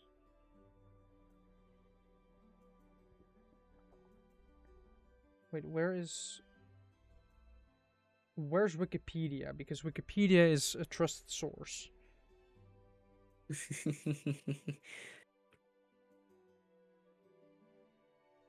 Color TV was invented to broadcast the three amazing world leaders at the time in in Germany, in the Soviet Union, and in Italy. Could now see them in full color. It appeared on the 23rd of September 1965. Wait, really? Yeah. Oh. Right, so now we have this, so now I have to... 40s, 60s, what's the difference? It was the same thing. Ratio 1. Both did not have Wi-Fi yet. You don't need Wi-Fi in your TV. Actually, nowadays you do. If you take a subscription from a provider, they give you a box. And yeah, and the box uses internet. Yes, but the box is connected through a cable to your router. That's still internet. Yes, but that means that your TV itself doesn't necessarily need internet. I guess it's not Wi-Fi. It doesn't need Wi-Fi to function. It just needs a connection to a device that has Wi-Fi. Here's the thing, though. I don't really use my TV to watch TV anymore. I now watch YouTube on my TV. I rarely watch TV in general. And Netflix. Yes, yeah, same. Like, I mainly watch YouTube and just... eh. Alright, what do I need to do now? I have that, but now I want to basically... screen... dot... You know what I'm draw... gonna look up? What? Actually, what's that called again? What is the That Japanese sword fighting box. style called again? No idea. Chat. Surely one of you knows this. The Japanese martial art with the sword. Usually with like a wooden stick, but it represents a sword.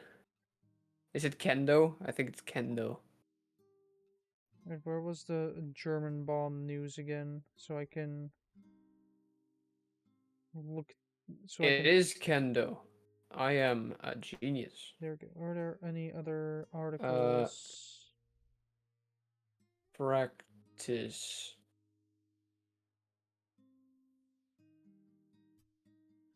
Sure, at home. Half an hour video.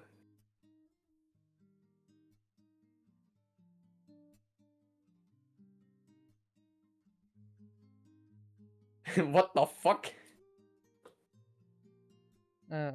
Hold on Okay. here. YouTube's AI has gone a little nuts here, I think. Ooh, that's something we could look at as. Hold on, I'm gonna take a look at that. At our recommended podcast thing, like ideas. Oh yeah, that's a good idea. So I just looked up kendo practice for at home because Oh, I'm this like, is ironic. I'll just what? Alright, we have 5 of them. Our politicians, are they truly listening? Of course not. No. AI generated art, copyright, creativity, and chaos. I wouldn't put creativity with an AI art in the same sentence, to be fair. Like, just You can, put depending on how prompt. much work the person puts into it. You can. Political haircuts. The cost of looking like a politician.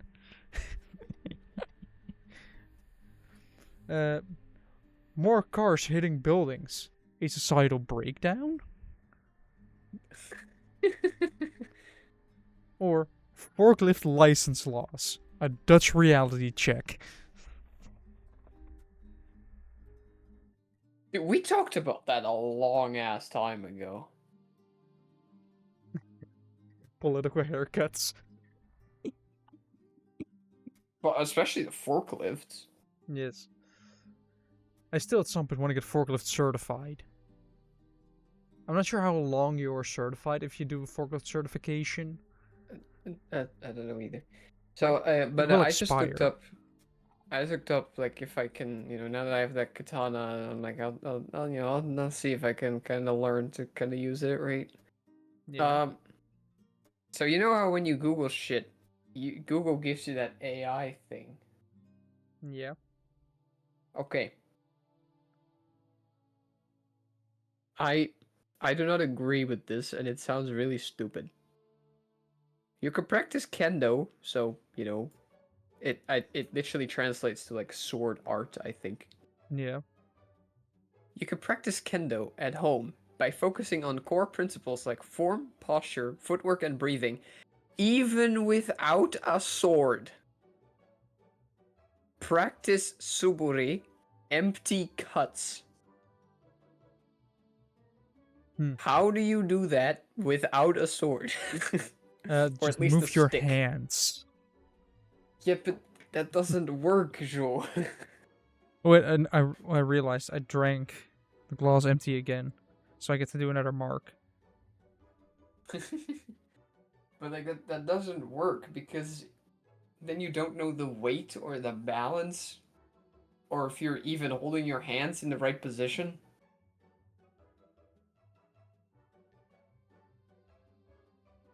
So it hasn't detected any errors. It should, in theory, read on top of each other.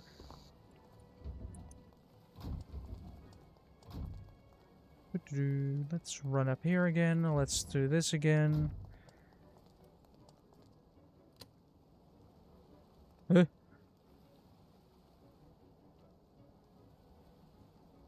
So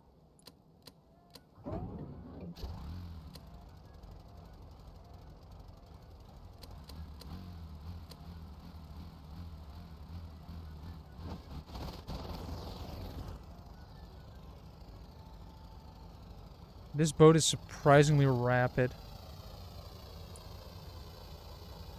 Especially if you, you know, down the fog, down the rain, yank the wind up.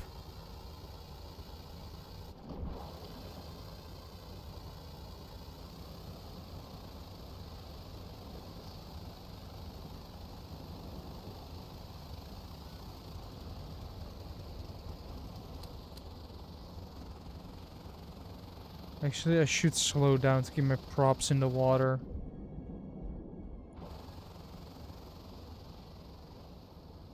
But it's an ocean line. It's doing what an ocean liner should be doing, which is cut through the waves. Because that's why their bow is shaped like that. Like a cruise ship is meant to go over them. In the meantime, an ocean liner is built for basically speed.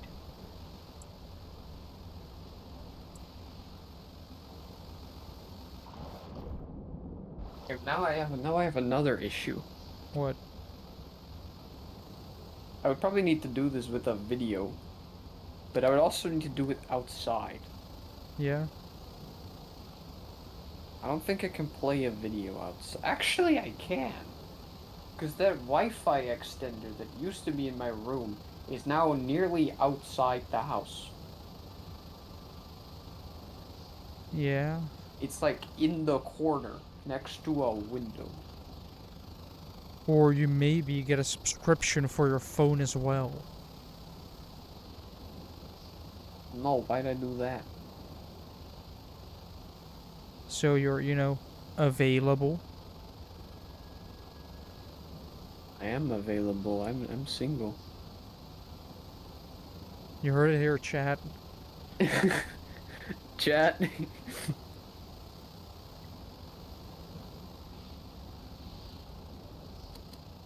I have single. blue eyes. I have brown hair. Do you want to keep it that that I'm way, growing or currently? I am autistic. yes, but not too bad. Like No, there are people that are good enough that you're gonna need to tell me to like do things. Yeah. You need to tell me if I need to cook dinner for the evening, because I will not come up with that myself. You will eventually. Well, yeah, sure, but it's like, if you're coming home late, don't expect to come home to dinner unless you told me beforehand that I should make dinner. So unless you specifically ask, can you make dinner? Yes. Like you don't even have to say like you make dinner. You can just ask it. Yeah, no, just be like, hey, I'm gonna be later tonight. Can you make something? And I'll be like, sure. I'll check the freezer. Sure, I'll check if there's still fries in there. Exactly. Nah, I would cook. But yeah. Same with like washing clothes.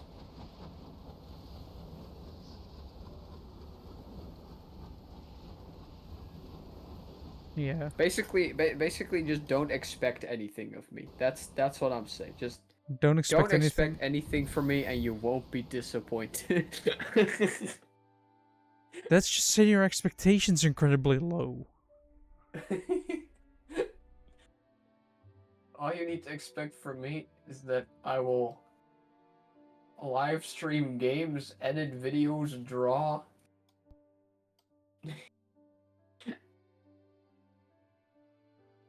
Like not being a And good quite partner at likely all. not actually spend a lot of time with you. I mean, Oh, and then I will get you to read Berserk. We are often in a call together, so I guess you just need to find somebody who you can basically... if you want to speak to me, join the Discord. Imagine being in the same room and just asking you to join the Discord call. So you're both in the Discord call while next to each other, and then you just start talking. Yeah. Well, both being muted because otherwise you're hearing double. Yeah. So you're just having a normal So, conversation, but you're in a Discord call together. if that sounds interesting to you and you're willing to move to the Netherlands for this, you can find my You can find this Discord channel through in the podcast. you can find my Discord in the Discord. Well, you can find your Discord account in my Discord server. Yeah, Which you that's can what I find through mean. !Discord. Yeah. Alright, the air fuel ratio is now set to 0. But Jules, is there ever any discourse in your Discord? No. Oh. How do I stop this from being like this? How do I round it up? Is there a round function here? Okay, I know you have your viewer count turned off for yourself, Yes. but I do want to point out that when we were talking about if they're interested in being my girlfriend, your viewer count went up quite significantly. So if I get this correctly. Hello. Hello, Miyaki. Hello. I will get to you after the stream to do reservations for tomorrow. Yeah, welcome to my streams. Yeah. We're talking about Right. random bullshit. Yeah. Yeah. Lizard. We're talking about Mark Zuckerberg here.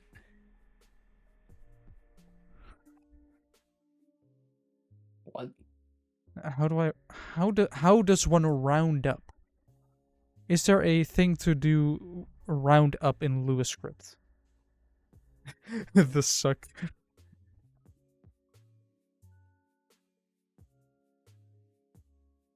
Yes. This is quickly dissolved. This is quickly turned into weird.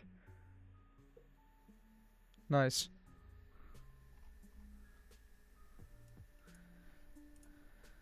Hold on. Let me look this up.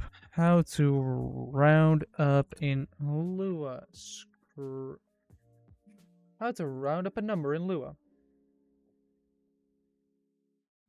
Let me then put Stormworks behind it.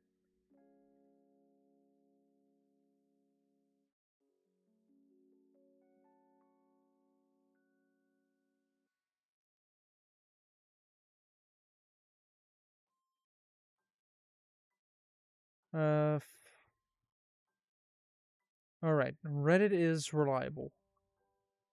It's reliable where... Yeah. Yeah, I'm looking at it for...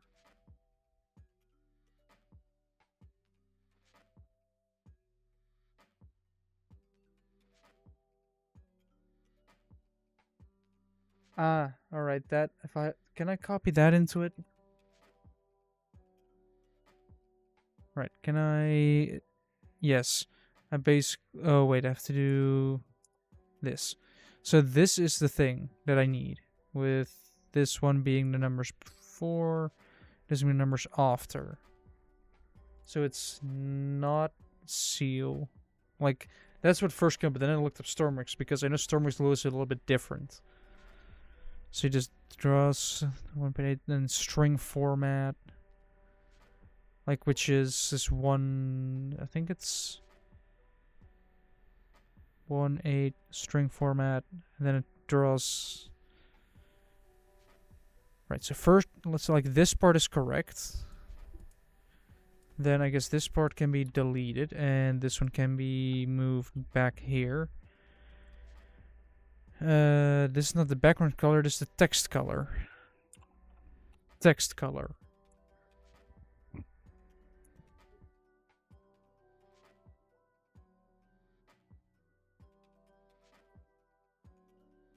There we go. Also, at work, I have a colleague that's sort of guiding me through the start, you know, just like this is how everything works. If you have any questions, you know, come to me, all that stuff. When we did some things like text, he basically asked me to do the same thing as this. Like, put them underneath each other perfectly. Otherwise, he would just... Like, he cannot handle if it's something like this. Like, if it's like this, he cannot handle that. So my mind immediately went to autism. Or OCD or something like that, where it has to be that way. It has to be perfectly underneath each other. Autism. Yes. Alright. Is this going to actually... Well, now I'm just thinking, like, you know, in Medical Rising, Armstrong goes like, they gave us the great isms. the autism? Unilateralism, like all that. Yeah. Just imagine autism. Yes. Oh, there's an error problem. I wonder how, I wonder why. Probably because I copied someone else's code into my code and it never works smoothly.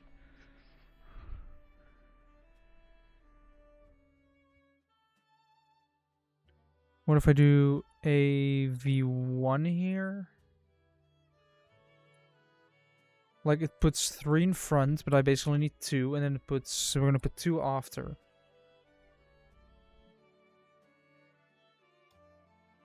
Right, is it gonna work? Is it gonna grab the value and use it?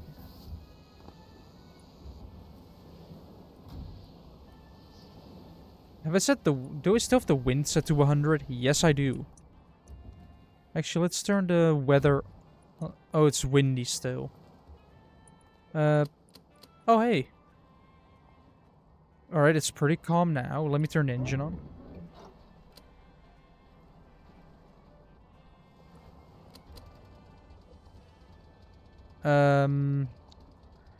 That is... First of all, it's in the wrong position. It should be up there.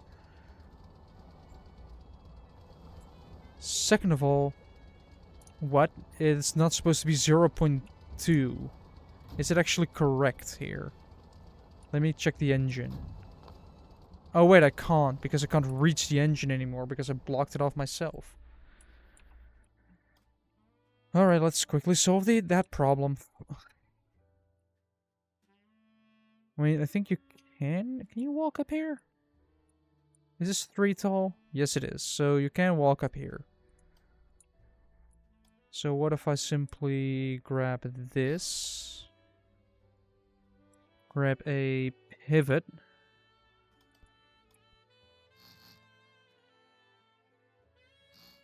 Ooh, that reminds me. I need to switch one of the lifeboats out. I think it is this one that is inverted. So I'm gonna have to simply grab the rudder, press U once, merge them together again, and boom. Now that one is fixed. And now let's continue on the doors here, because this... I just want to put like a door in here to indicate, alright, this is a space you can enter. And then simply have a 2-sided toggle button. Let's see. Let's get a compact switch box going. Compact switch box.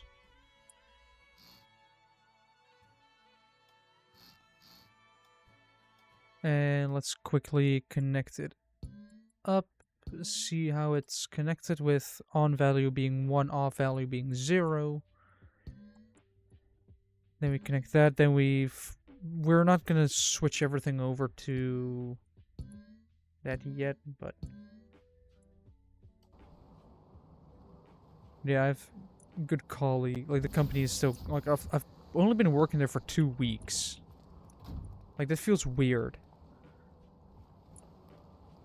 Wait, didn't I start on the 1st? Like I started on the 1st of September.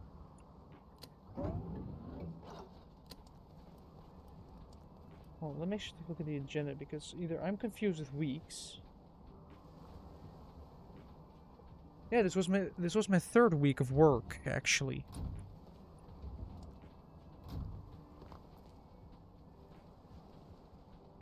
Yeah. I started on the 1st, and now it has passed. So some time has passed. So great working.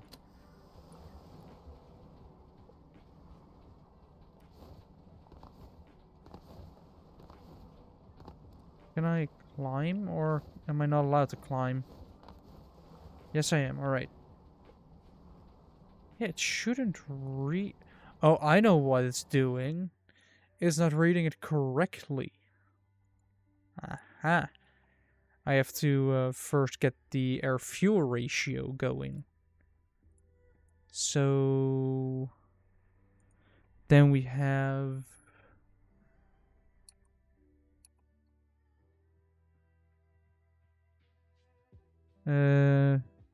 air-fuel, or AFR1.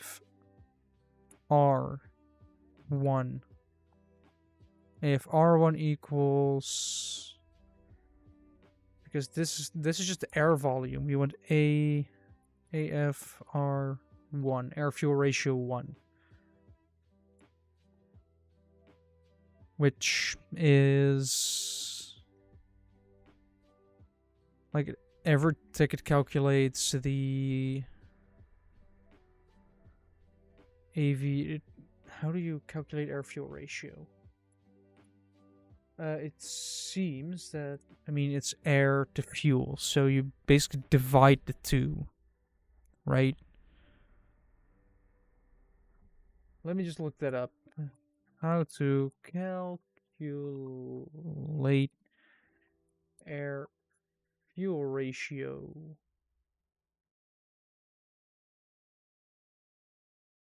The mass of the air divided by the mass of the fuel.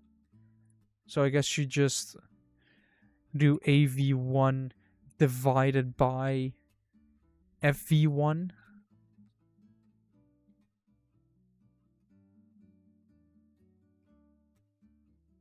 And then it reads out the air fuel ratio 1.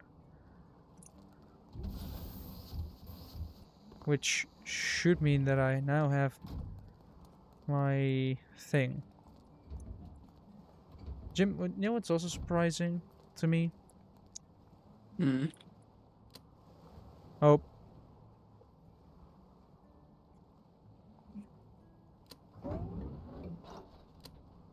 Oh, there we go. It works now. That this is basically like multiple streams after each other where we were like, yeah, we're both single. So if you're looking for a boyfriend, we're available. Like, I think this is like 2 streams in a row that we've said that. Or I've said that. Or one of us has said that. So if I had a nickel for every time somebody said that, I'd have 2 nickels. Which isn't a lot, but it's weird that it happened twice. I hope everybody got that reference. Why is this thing so... I need to fix those lifeboats. They are way too... they love to tip over. Like, way too much.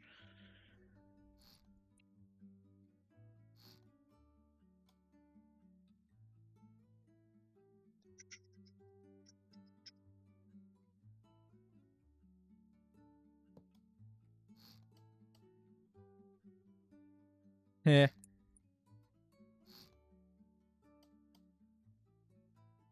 Right, let me actually fix this lifeboat problem quickly, because I don't like the way it is.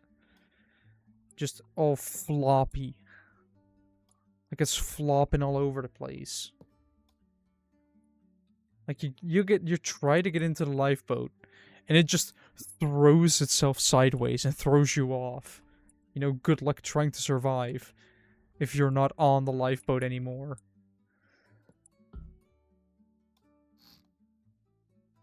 I mean, if you have to evacuate the lifeboat very quickly, it is efficient. You just step outside, and the first thing it does is throw you off.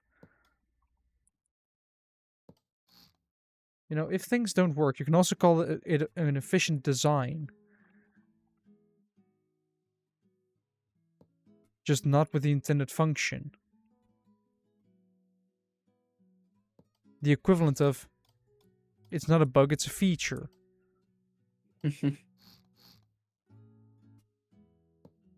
Like a lifeboat that throws people out of it. That's just quickly replaced with a lifeboat that's very easy to evacuate. Am I right? Yes. The lifeboat would be easier to evacuate. Are people potentially being put in a lot of danger? Yes.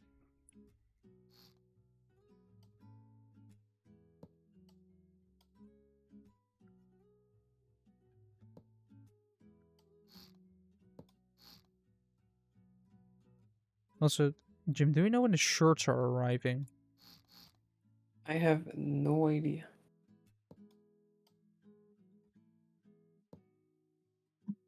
Hold Also, on. imagine him joining right Did now. you email about the shirt yet? No, not yet. But the shirt's yeeting. Because, yeah. Also, I found out that I Bush can... is begging for it on stream right now. Also, I'm finding out the fuel economy of my car.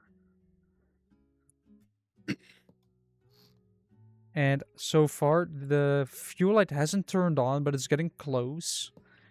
And I have driven around 550 kilometers.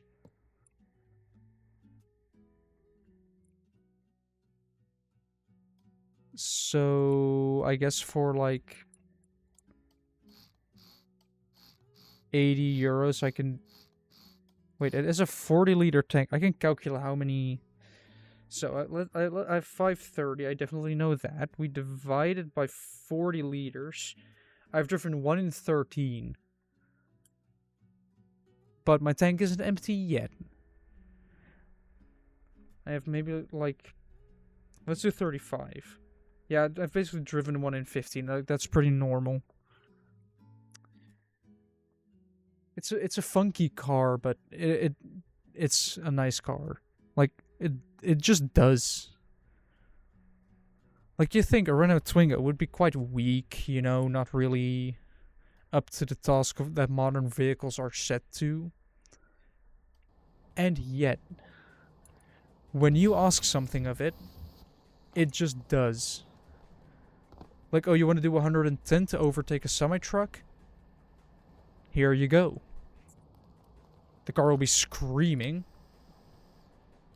but it will be doing the speed. In that sense, it's surprisingly fast.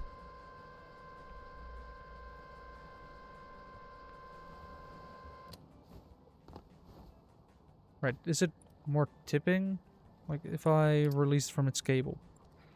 It is still quite tipping, but it is not that much. I think I've solved the stability issues by simply making it thicker. Oh boy. I can still really throw it around, you know?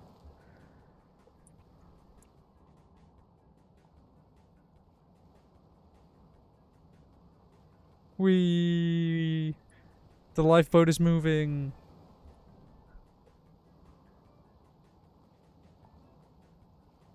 This is quite an like somewhat imposing ship actually. If I twist this one around.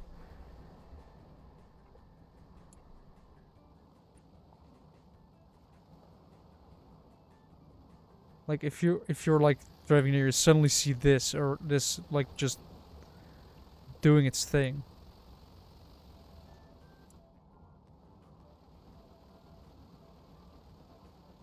Right, I'm actually pushing it. Oh, I scraped off the side.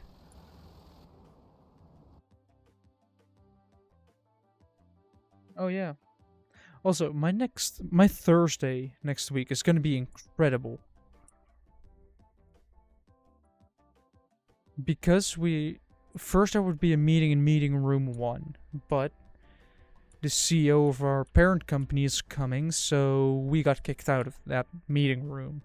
Meaning, we have to have a meeting somewhere. Because apparently the CEO is more important than... Outside. Well, technically we're not going to be in the building.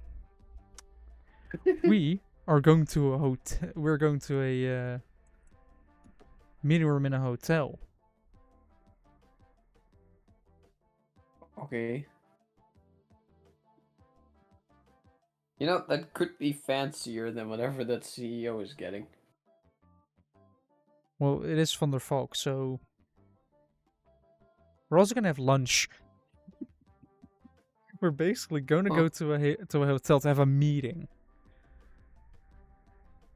And with that, we're also going to have lunch. So we're going to be busy from like 9 to 12. I'm going to arrive at 8 so I can say that I've been working till 8. So I can leave at 4. Or half past 4. And after that, we are going to have... Like, I think after, like, at 5, we're going to leave as well. Because we are then going to have... Do some sim racing, do laser tag, and, you know, all that fun stuff. What if I put 1-0? It's going to give me no errors detected. So that basically means that... Yes, my day will be filled with half a day's worth of meeting, which we are not, because me and a colleague are just new. We are not really there to. Where is it? Where did the text go? It has disappeared. No. But we're basically there to just watch how it goes. If there are any things. Stuff like that. And if, like, for the next meeting, then we will be fully like a part of it.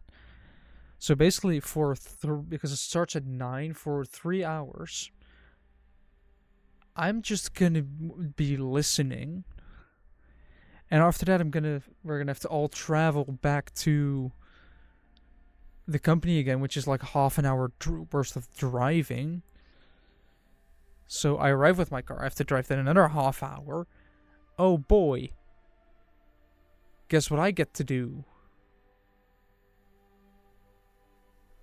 Work for like 4 hours. Then, oh well, now we get to leave again because we're gonna do some fun activities. And then I get to go home again. That's just... This is half a day's of work. It's amazing. You could tell me which one you think it is afterwards, but yeah. Draw text. I think I'm missing some inputs here.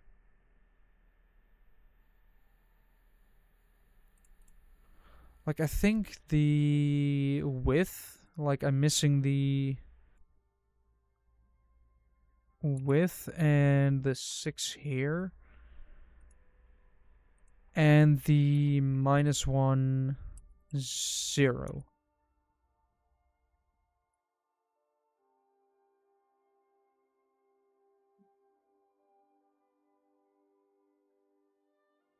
But yeah, it's gonna be a fun Thursday.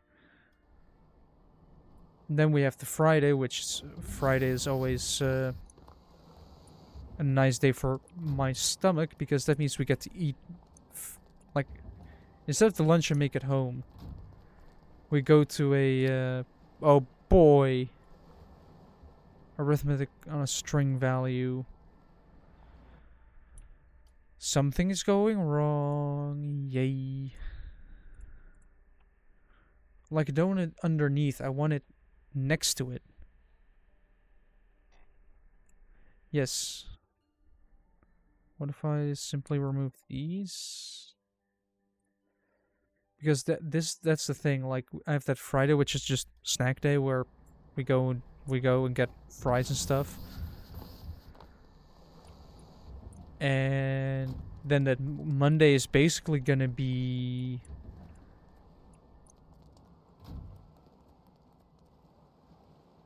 Eh. Oh, come on. What is it now? But I'm basically after that like the Monday is gonna be like trying to get as much stuff like done, just so I can leave for London on Tuesday, which, Jim, also means that we have to do the podcast on Monday. Week? Like, next week is fine, but the week after that. Because otherwise I'm gonna have to do it from my phone. Yeah, okay. Wait, hold on. Is it... Right, I just have to move to the other side of the screen for it to work. Haha. It is working slightly. I'm still missing VR missions. Is my phone fully charged? My phone is fully charged. Yay, let's take it off the charger. Boom.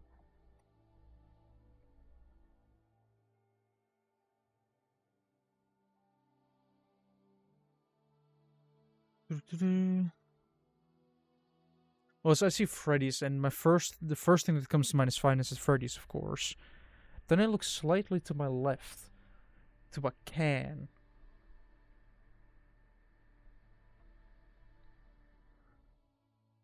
So, yeah, it's like on one hand, it's a shame I'm not in the U.S. because they actually have a Freddy's location there, like as a horror attraction. I think at Universal. Like they were like, you know what would work well? A real life Five Nights at Freddy's, or at least a Freddy's location where people can eat and have, you know, see the animatronics on stage and everything. Like, it works really well. They should just make it a permanent thing.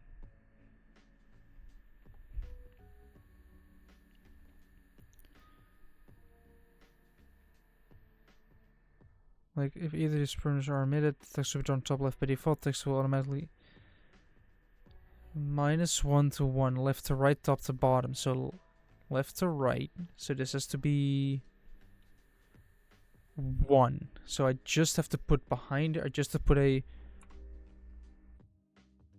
behind.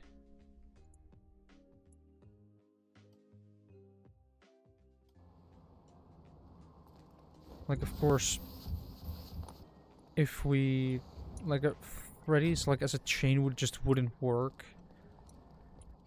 Or it would, but it's the main competitor would be, of course, Chuck E. Cheese. Why is it gone again?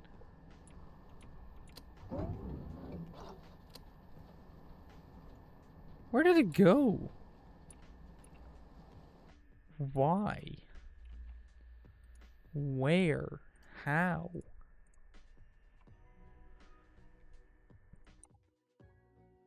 Yeah, if like I think it's this Halloween, but first of all, I don't think I have the days off for that. Second of all, money. And third of all, the political state there. Where is it?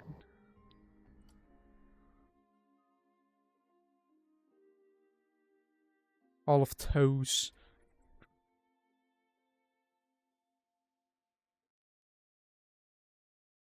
What if I put the... Like if I put 6 here. Yeah, an unexpected symbol.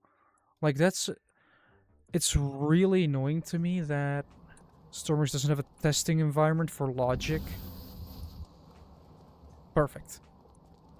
Like, every time you want to test the logic, you have to spawn a creation, use it, right? Then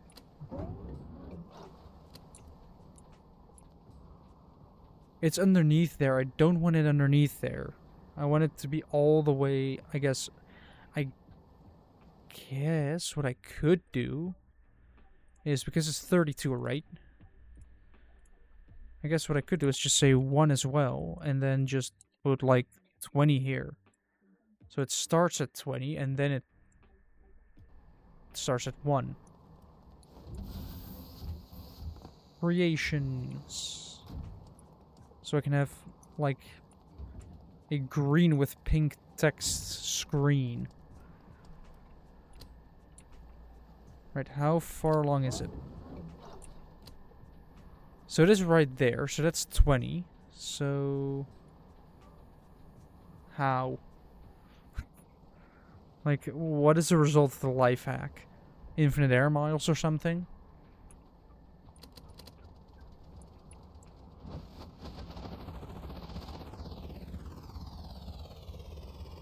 Because we're already going by train.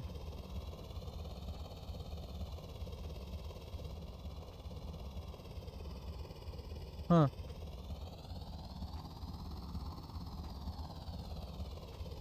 Oh. That's like 400 to 600 euros cheaper for a two-way ticket, which we're not buying a one-way ticket. Although what would be funny to me at some point is to try one of those surprise flights.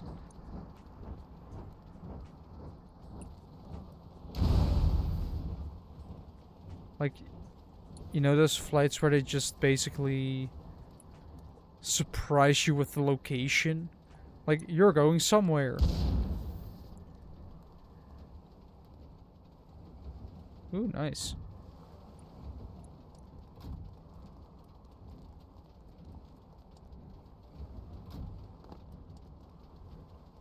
Right, has the bow been damaged enough? No, of course not. Let's put a bunch of C4 together. Oh. Hold on. Let me cook here. I wanna jam. Yeah.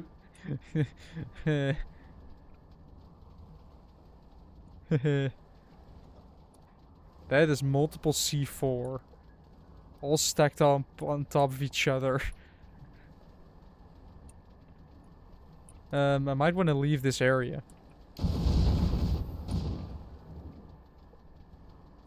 There was a fire. But then there wasn't a fire.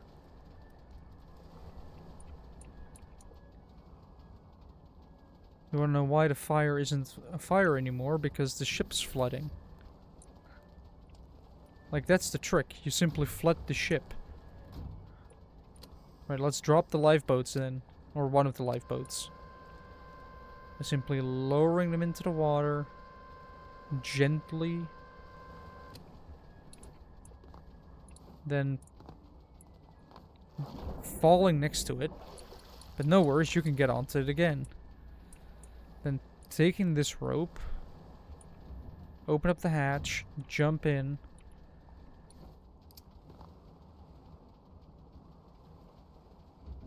Close the hatch.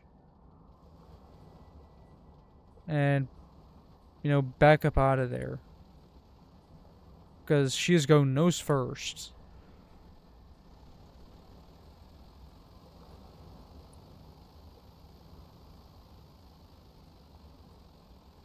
Oh, you can actually see the data in there.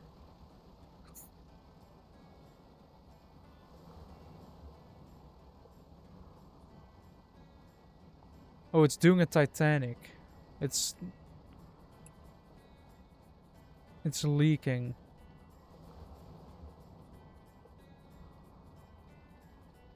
Wait, I wonder how these lifeboats do when they are in like big heavy seas. Like, do they just flip out of the water each time if I just yank the wind up to full force and just drive into the ocean.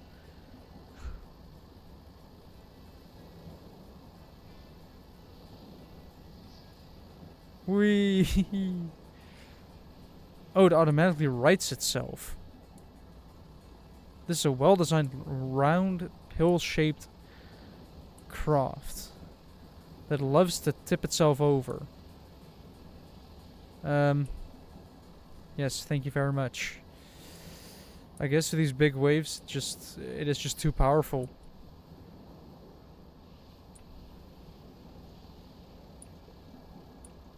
Or the front isn't heavy enough.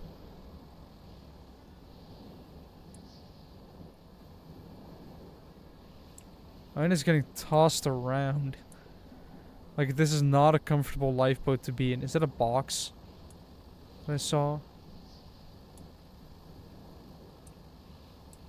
Yes, it's a box. I know it's useless in creative mode, because you have infinite money and infinite everything. But a box is a box, come on. You cannot deny me my box.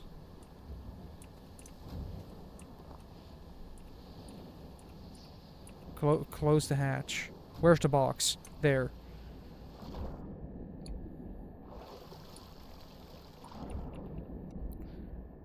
$6,500 in cash.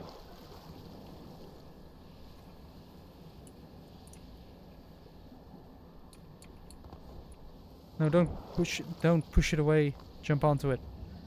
Jump into it. Close the hatch. Turn the wind off to normal. It's still quite heavy.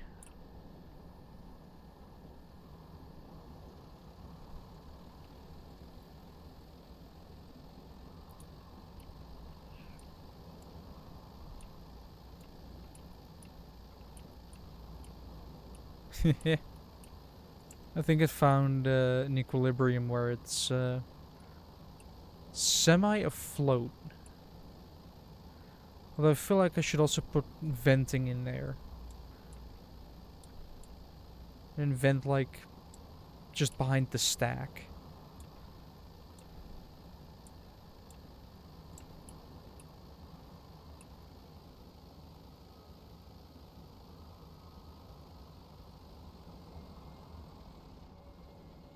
Oh, I almost did it.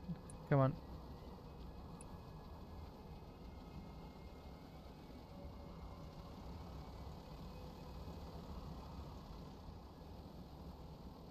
Oh, I just did a jump.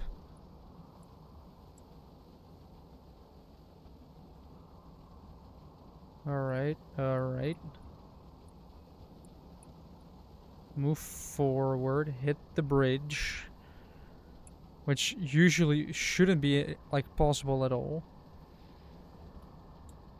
But fine, we're doing this, we're doing this.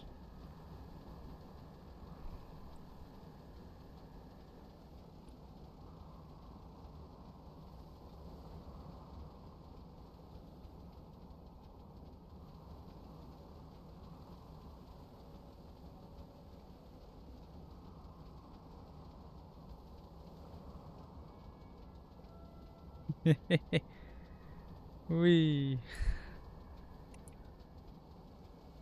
Oh, okay. Joran did send an email.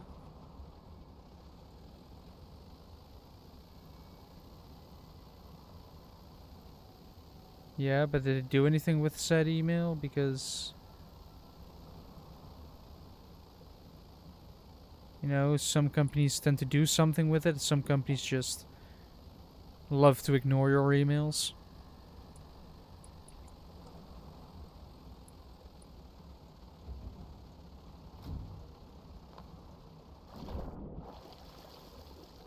Oh, up, there it goes. Yep, it's flooding now. Bye, lifeboat. Bye.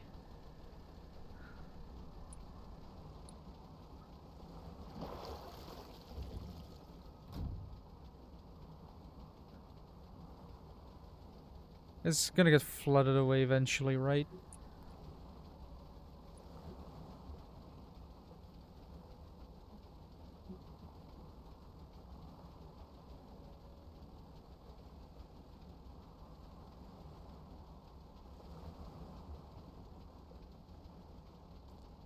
Like that is bringing some water in. Am I too far out of it? Oh yeah, I'm right there. I didn't even realize I was I've traveled there. Alright, let's create, like... Let's continue with the text first, and if I figure that one out, I'm gonna continue with that later, and just continue with the... And then make some sort of air conditioning system. 20, turn it into 40.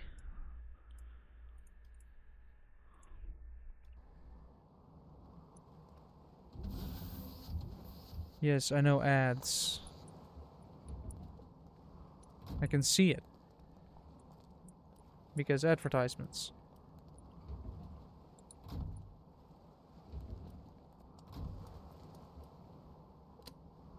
Alright. What is the value? Where's the value gonna be? How about I just get rid of the decimals in general? Because it's almost at the end, and wait, I still have a pixel there I could use. But it's right there, so... Let me...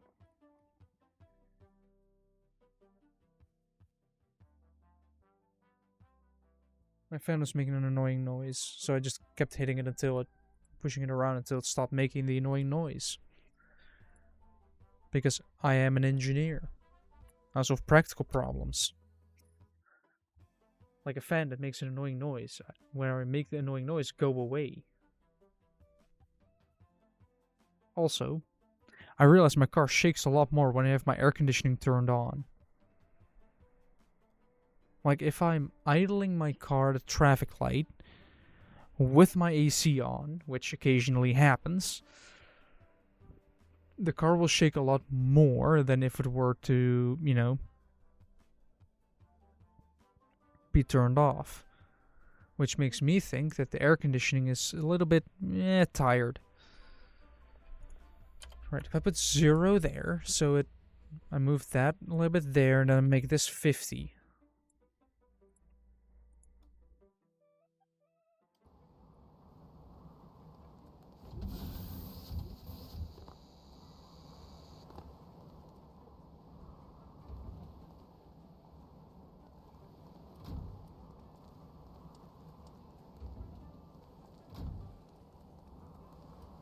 Right, let's turn it on. It results in that. Then we... Right, we have this now. Right, wait, what if I move it over, like, let's see, 2 pixels more and add 1 decimal point behind it?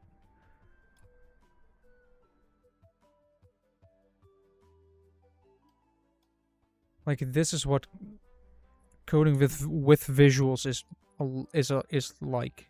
Just a lot of change. Like, you start with parameters and then you just have to fine-tune them to get it lined up visually.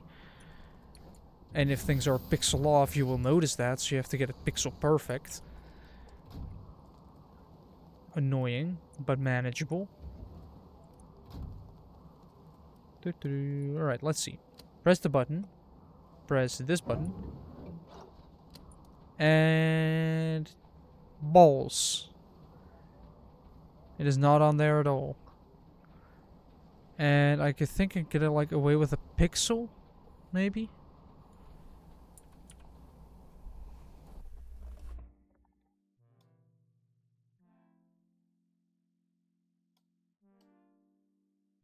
Oh, let's not touch that.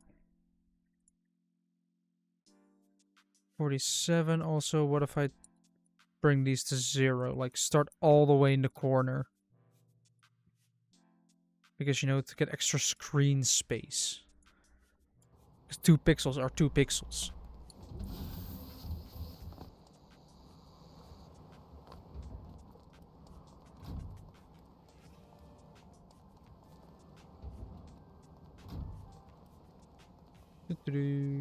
Turn it on. Yeah, it's right in the corner now. Then we turn this on. It's right up against it, but you just can barely see it. So, I guess we're losing the decimal points then.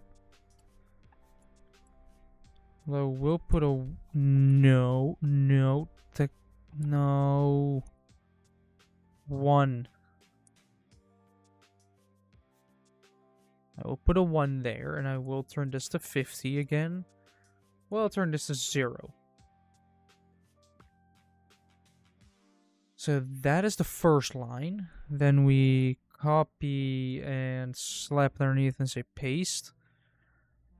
Then we don't call it that, we call this temp 1.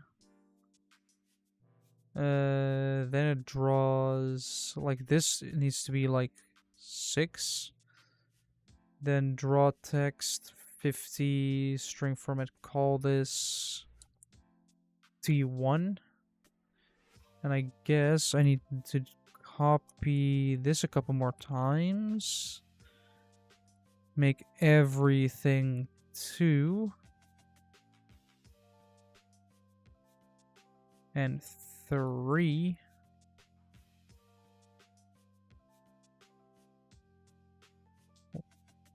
Four. And then 5.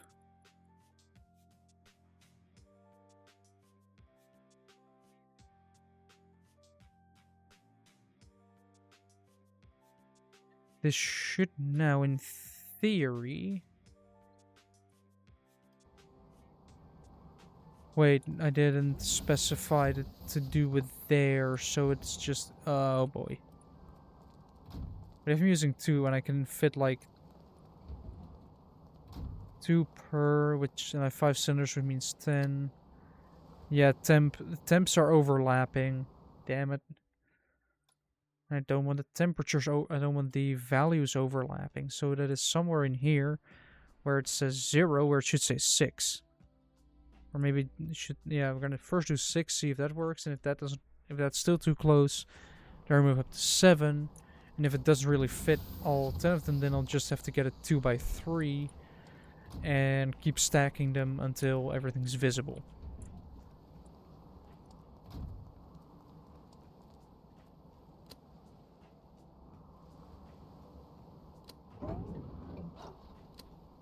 Yeah, you see the air fuel ratio is just bouncing all over the place with the amount of throttle it needs.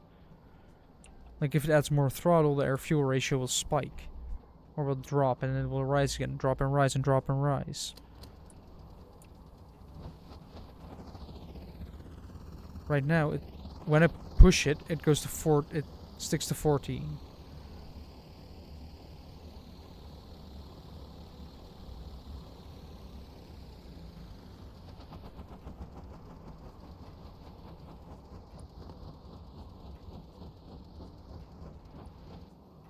So that, but for like a lot more of them. I guess I can easily make this module work now, considering one of them works. So, you know what that means? Just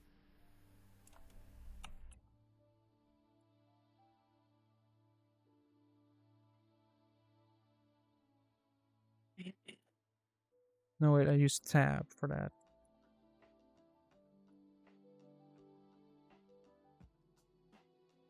This should be enough, right?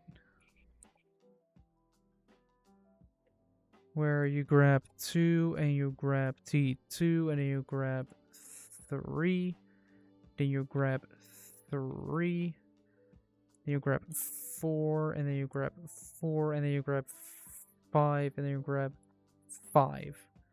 There we go, and we need to change this as well to the correct ones, because it needs to explain everything.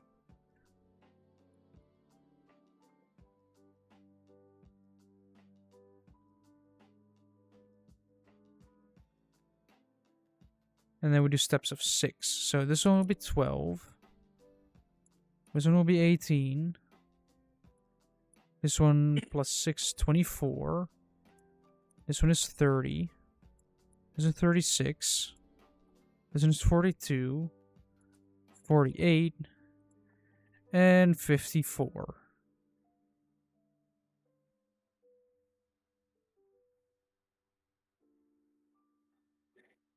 It's the exact same thing, which is just Look, this is why you had those multiplication tables at school, where you had to keep saying them. So you can do this quickly from the top of your head instead of having to grab your calculator and going 6 times 5. And then read that it's 30, even though like that is the difficulty some people still struggle with basic multiplications.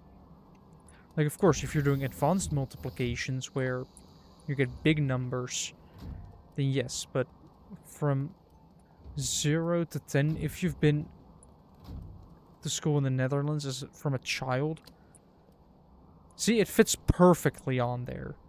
And it just turn it on.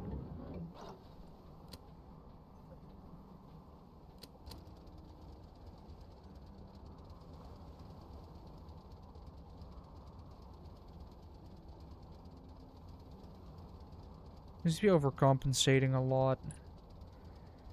I think what I might have to do for this engine... Where is my controller for my engine? I want it. I need it. Is it this one? Yay, it is this one. Where's my PID? There's my PID. I want it to be a slight bit smaller.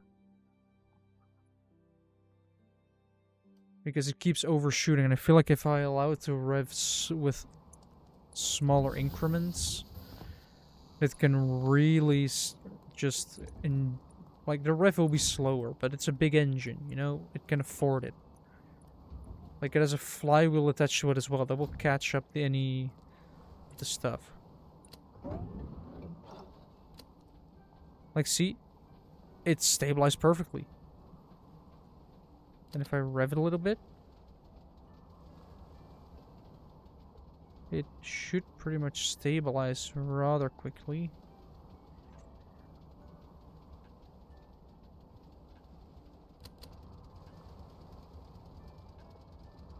Like, the changes are still quite massive.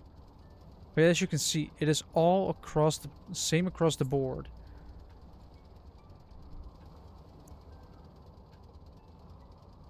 Now, do I mirror this on the other side, or do I just copy it to the other side? I feel like copying it.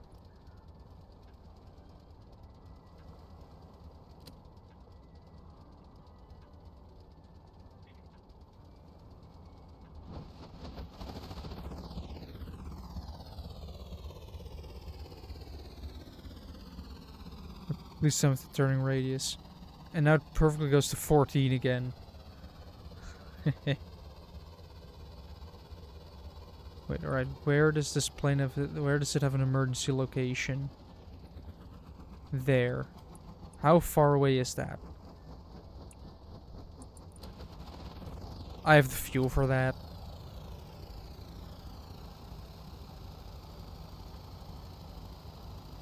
Oh, why am I barely turning?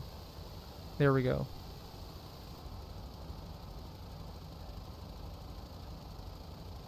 Why is that AR ratio dropping? Like, if I do pull this up, it recovers, but if I go full throttle, the 5th cylinder is just not getting fuel. Or stuff like that.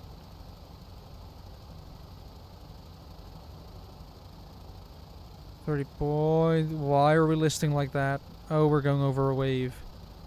Ah. 30.1 already. For its size, it's quite fast. It just plows through everything. Let me turn off the exterior lights. The searchlight doesn't need to be on. The navigation lights are on. The interior lights go on. The microphone, the bridge lights go on.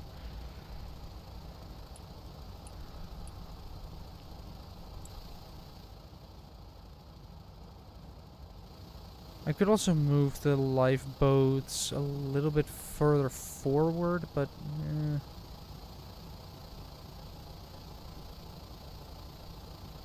I could also put them like on that, like where the smokestack is, and have them fold out quite low so you can just hop onto them. That's almost a kilometer down in such a short time. We are booking it with 28 knots. How much is that in? How much is 28 knots in kilometers per hour? Because then I can indicate how rapidly we'll be at the location. 28 knots.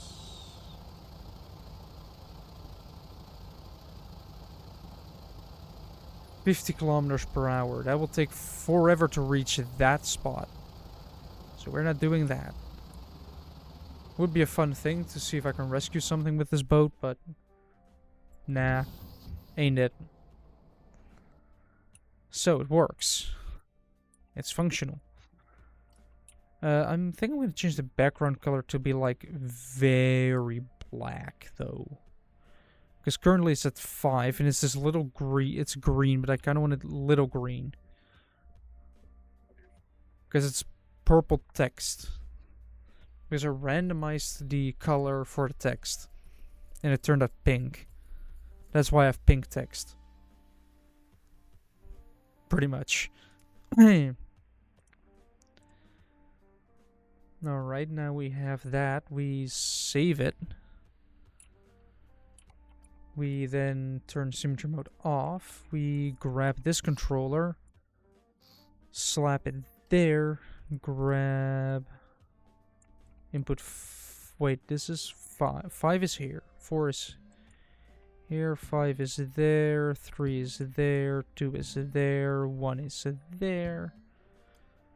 Then we have video going to this one. That gives us control on everything. Then I guess for the big monitor, I could use a camera as the background, I feel like. So you have a camera as the background, and you have text over it, like, so you have like an engine bay camera where you can see, like, you put the camera, because this one can go, alright? I think I'm gonna put the camera, like, right in this room.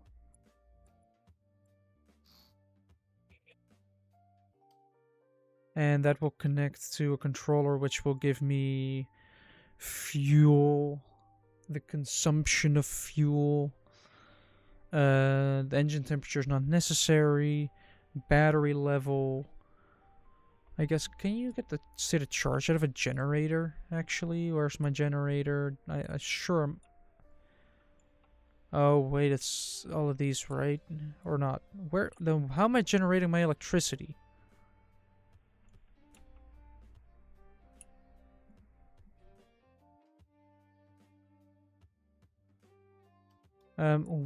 Where is the generator connected to this?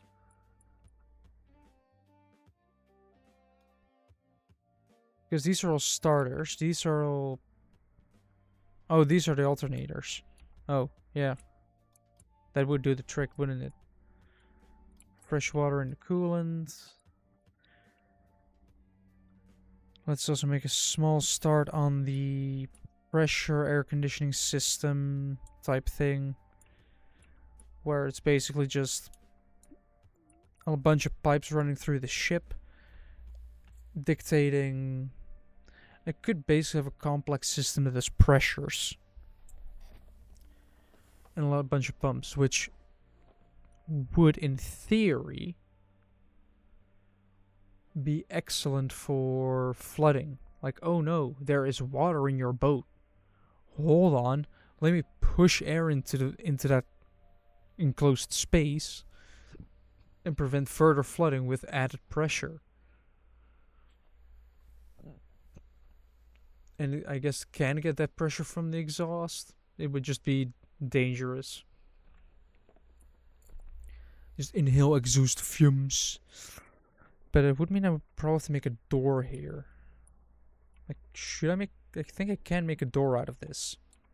Although it would open it up to dangers. Unless... Wait, this is 5 tall.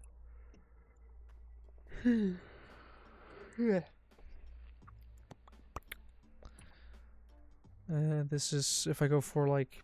I guess if I do it this way, go for 9, so you can easily enter, or I guess 5 is, well, if you just duck.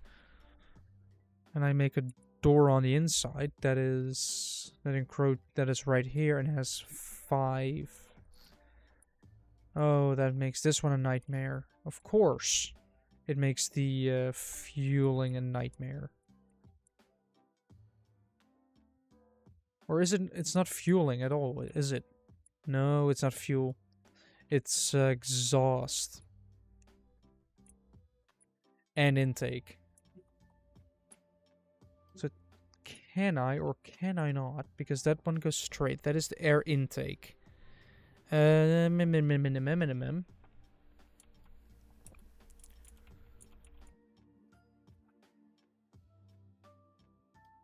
So what if I decide to grab this and on the way to this and then cut it, push it into so it's all the way to the back, remerge it,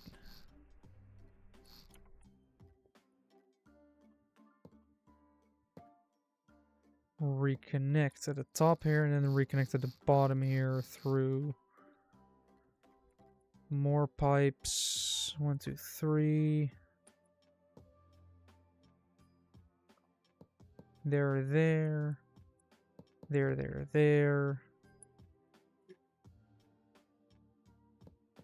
and there. There we go. Now I have space for a door. Which is caps lock. Door frame corner. Symmetry mode, of course. Open this up. It needs to be 3 wide, really. I'm not sure if this is the right orientation or if I want to orient it like this. I think I want to go for this. Door frame edge.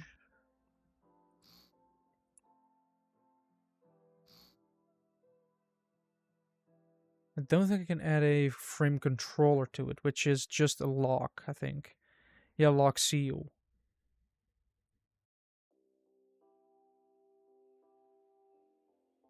Wait, I can place one of those. Simply right here. And then we do this, grab this. Nope, that's the wrong orientation. Why can I not see that? There it is. There we go. I also need a hinge. Robotic door. Oh. Oh boy. Hold on, let me have a hinge that is too tall for my door. I have a solution for it. It is not pretty, but it is a solution.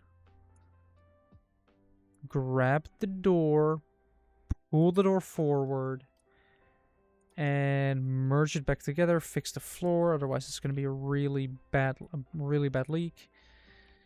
And then make the door simply taller, like just. You just grab the top of the door, make it like, I don't know, actual people height. You have 1, 2, 3, 4, 5, 6, 7. So let's just put it like right here. So you have enough door to enjoy.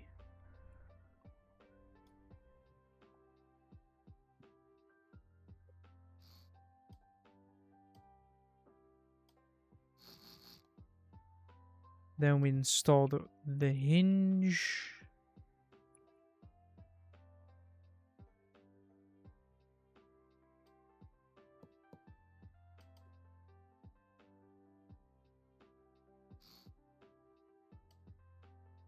There we go.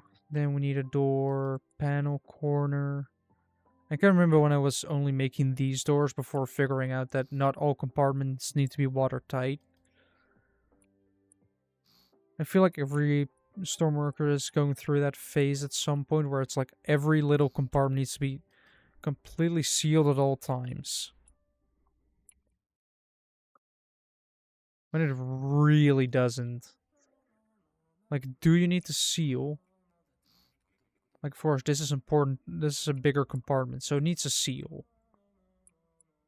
Like, that's why I'm sealing it. With this amazing little tiny door that's going to open with a non-watertight door. Like, it's just going to swing outward and then boom. Hello. Hello. Wait, he's here. I can show him the thing. Itch in my ear. So I scratch, because that's how brain works.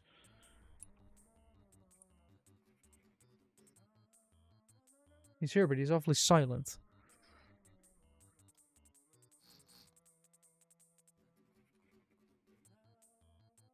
Maybe he's not actually here yet.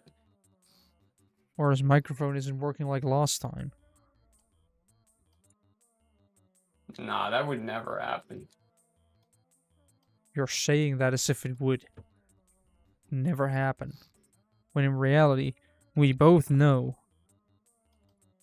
it definitely happens. Switchbox. Wait, or is this a toggle? Is this... The hinge is a number. This is a lock seal. So I need a NOT gate. And I need a switchbox. Numerical switchbox. Where is it? Or compact switchbox. Where is it? Here. Assuming he's like resetting his Discord right now. Or restarting his PC entirely. Yeah. Well, Discord says he is still online. Yeah, but you can be online on your phone as well. And I'm assuming you don't have Vencord where you can I actually suppose see so. on which device. Ah, he's back. Hello. He's back. Okay, hold on. Let me reboot my game and move some files. Take two is working. Good. Okay. Yay. For whatever reason, if I open my laptop and it was still on, Yeah. and I plug it in the headset, my Discord is like, yeah, no, I'm not gonna recognize shit. Hold on. Hold on. I need to move some files over. You need to see this shit. I did an oopsie. I Well, locked but myself into the that's- smokestack. That's not uncommon. Well, the locking your... Wait, I have an idea on how to get rid of it. It's called C4.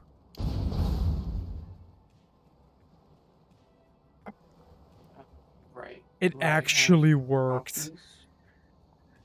copies? You know, when in doubt, C4. So Jim, I did send an Thank email. you. I've not had a response yet. So we'll see. I see. So let me install a button on the inside. Okay. Move that just to be safe. There we go. That's the failsafe button. Or, you know, if Hoping you... this will work. Are you gonna show the thing that you showed me when I got to your place? I mean, did I show you or did you point it out to me?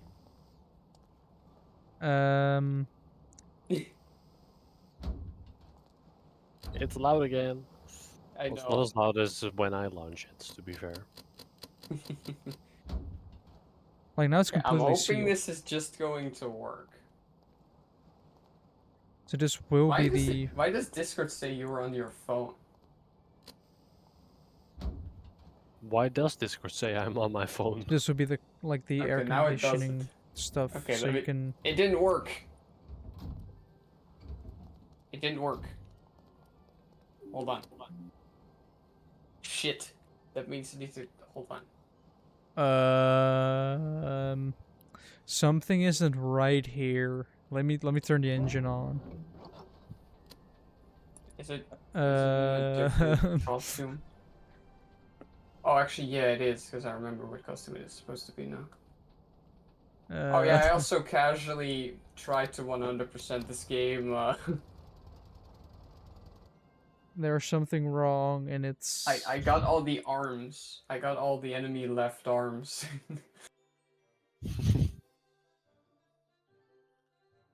So wait, I should probably copy this one and then paste I it think, on except this. for the first one, I got none of them.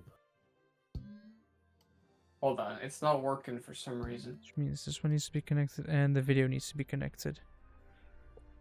Well, Hold on. at my job, I'm building this thing now, apparently.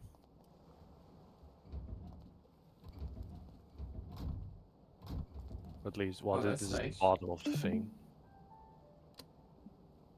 There we go. Hold on. What if I launch it through here?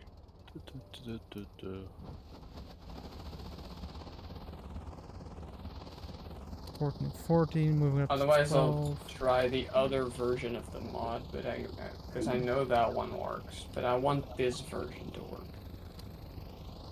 When does it start dying? Like, when does cylinder 5 drop its...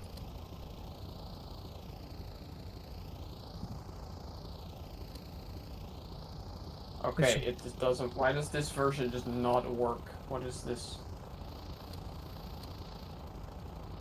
It's basically when it reaches 20 is when things drop.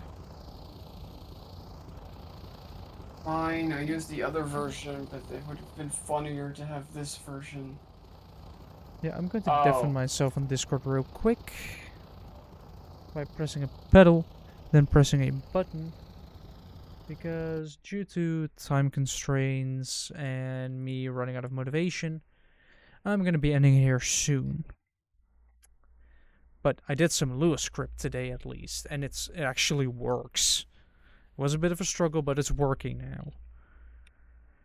So yeah, if you like what you saw and want to see more of it, make sure to let me know through every possible way. Let it be a view, a like, a comment, a subscribe, a follow. I don't care, as long as it's any interaction, any feedback is also welcome.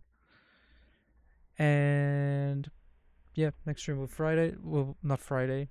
Wednesday will be probably more D-Roll Valley, trying to get the D6 so I can pull big loads up hills and get big money.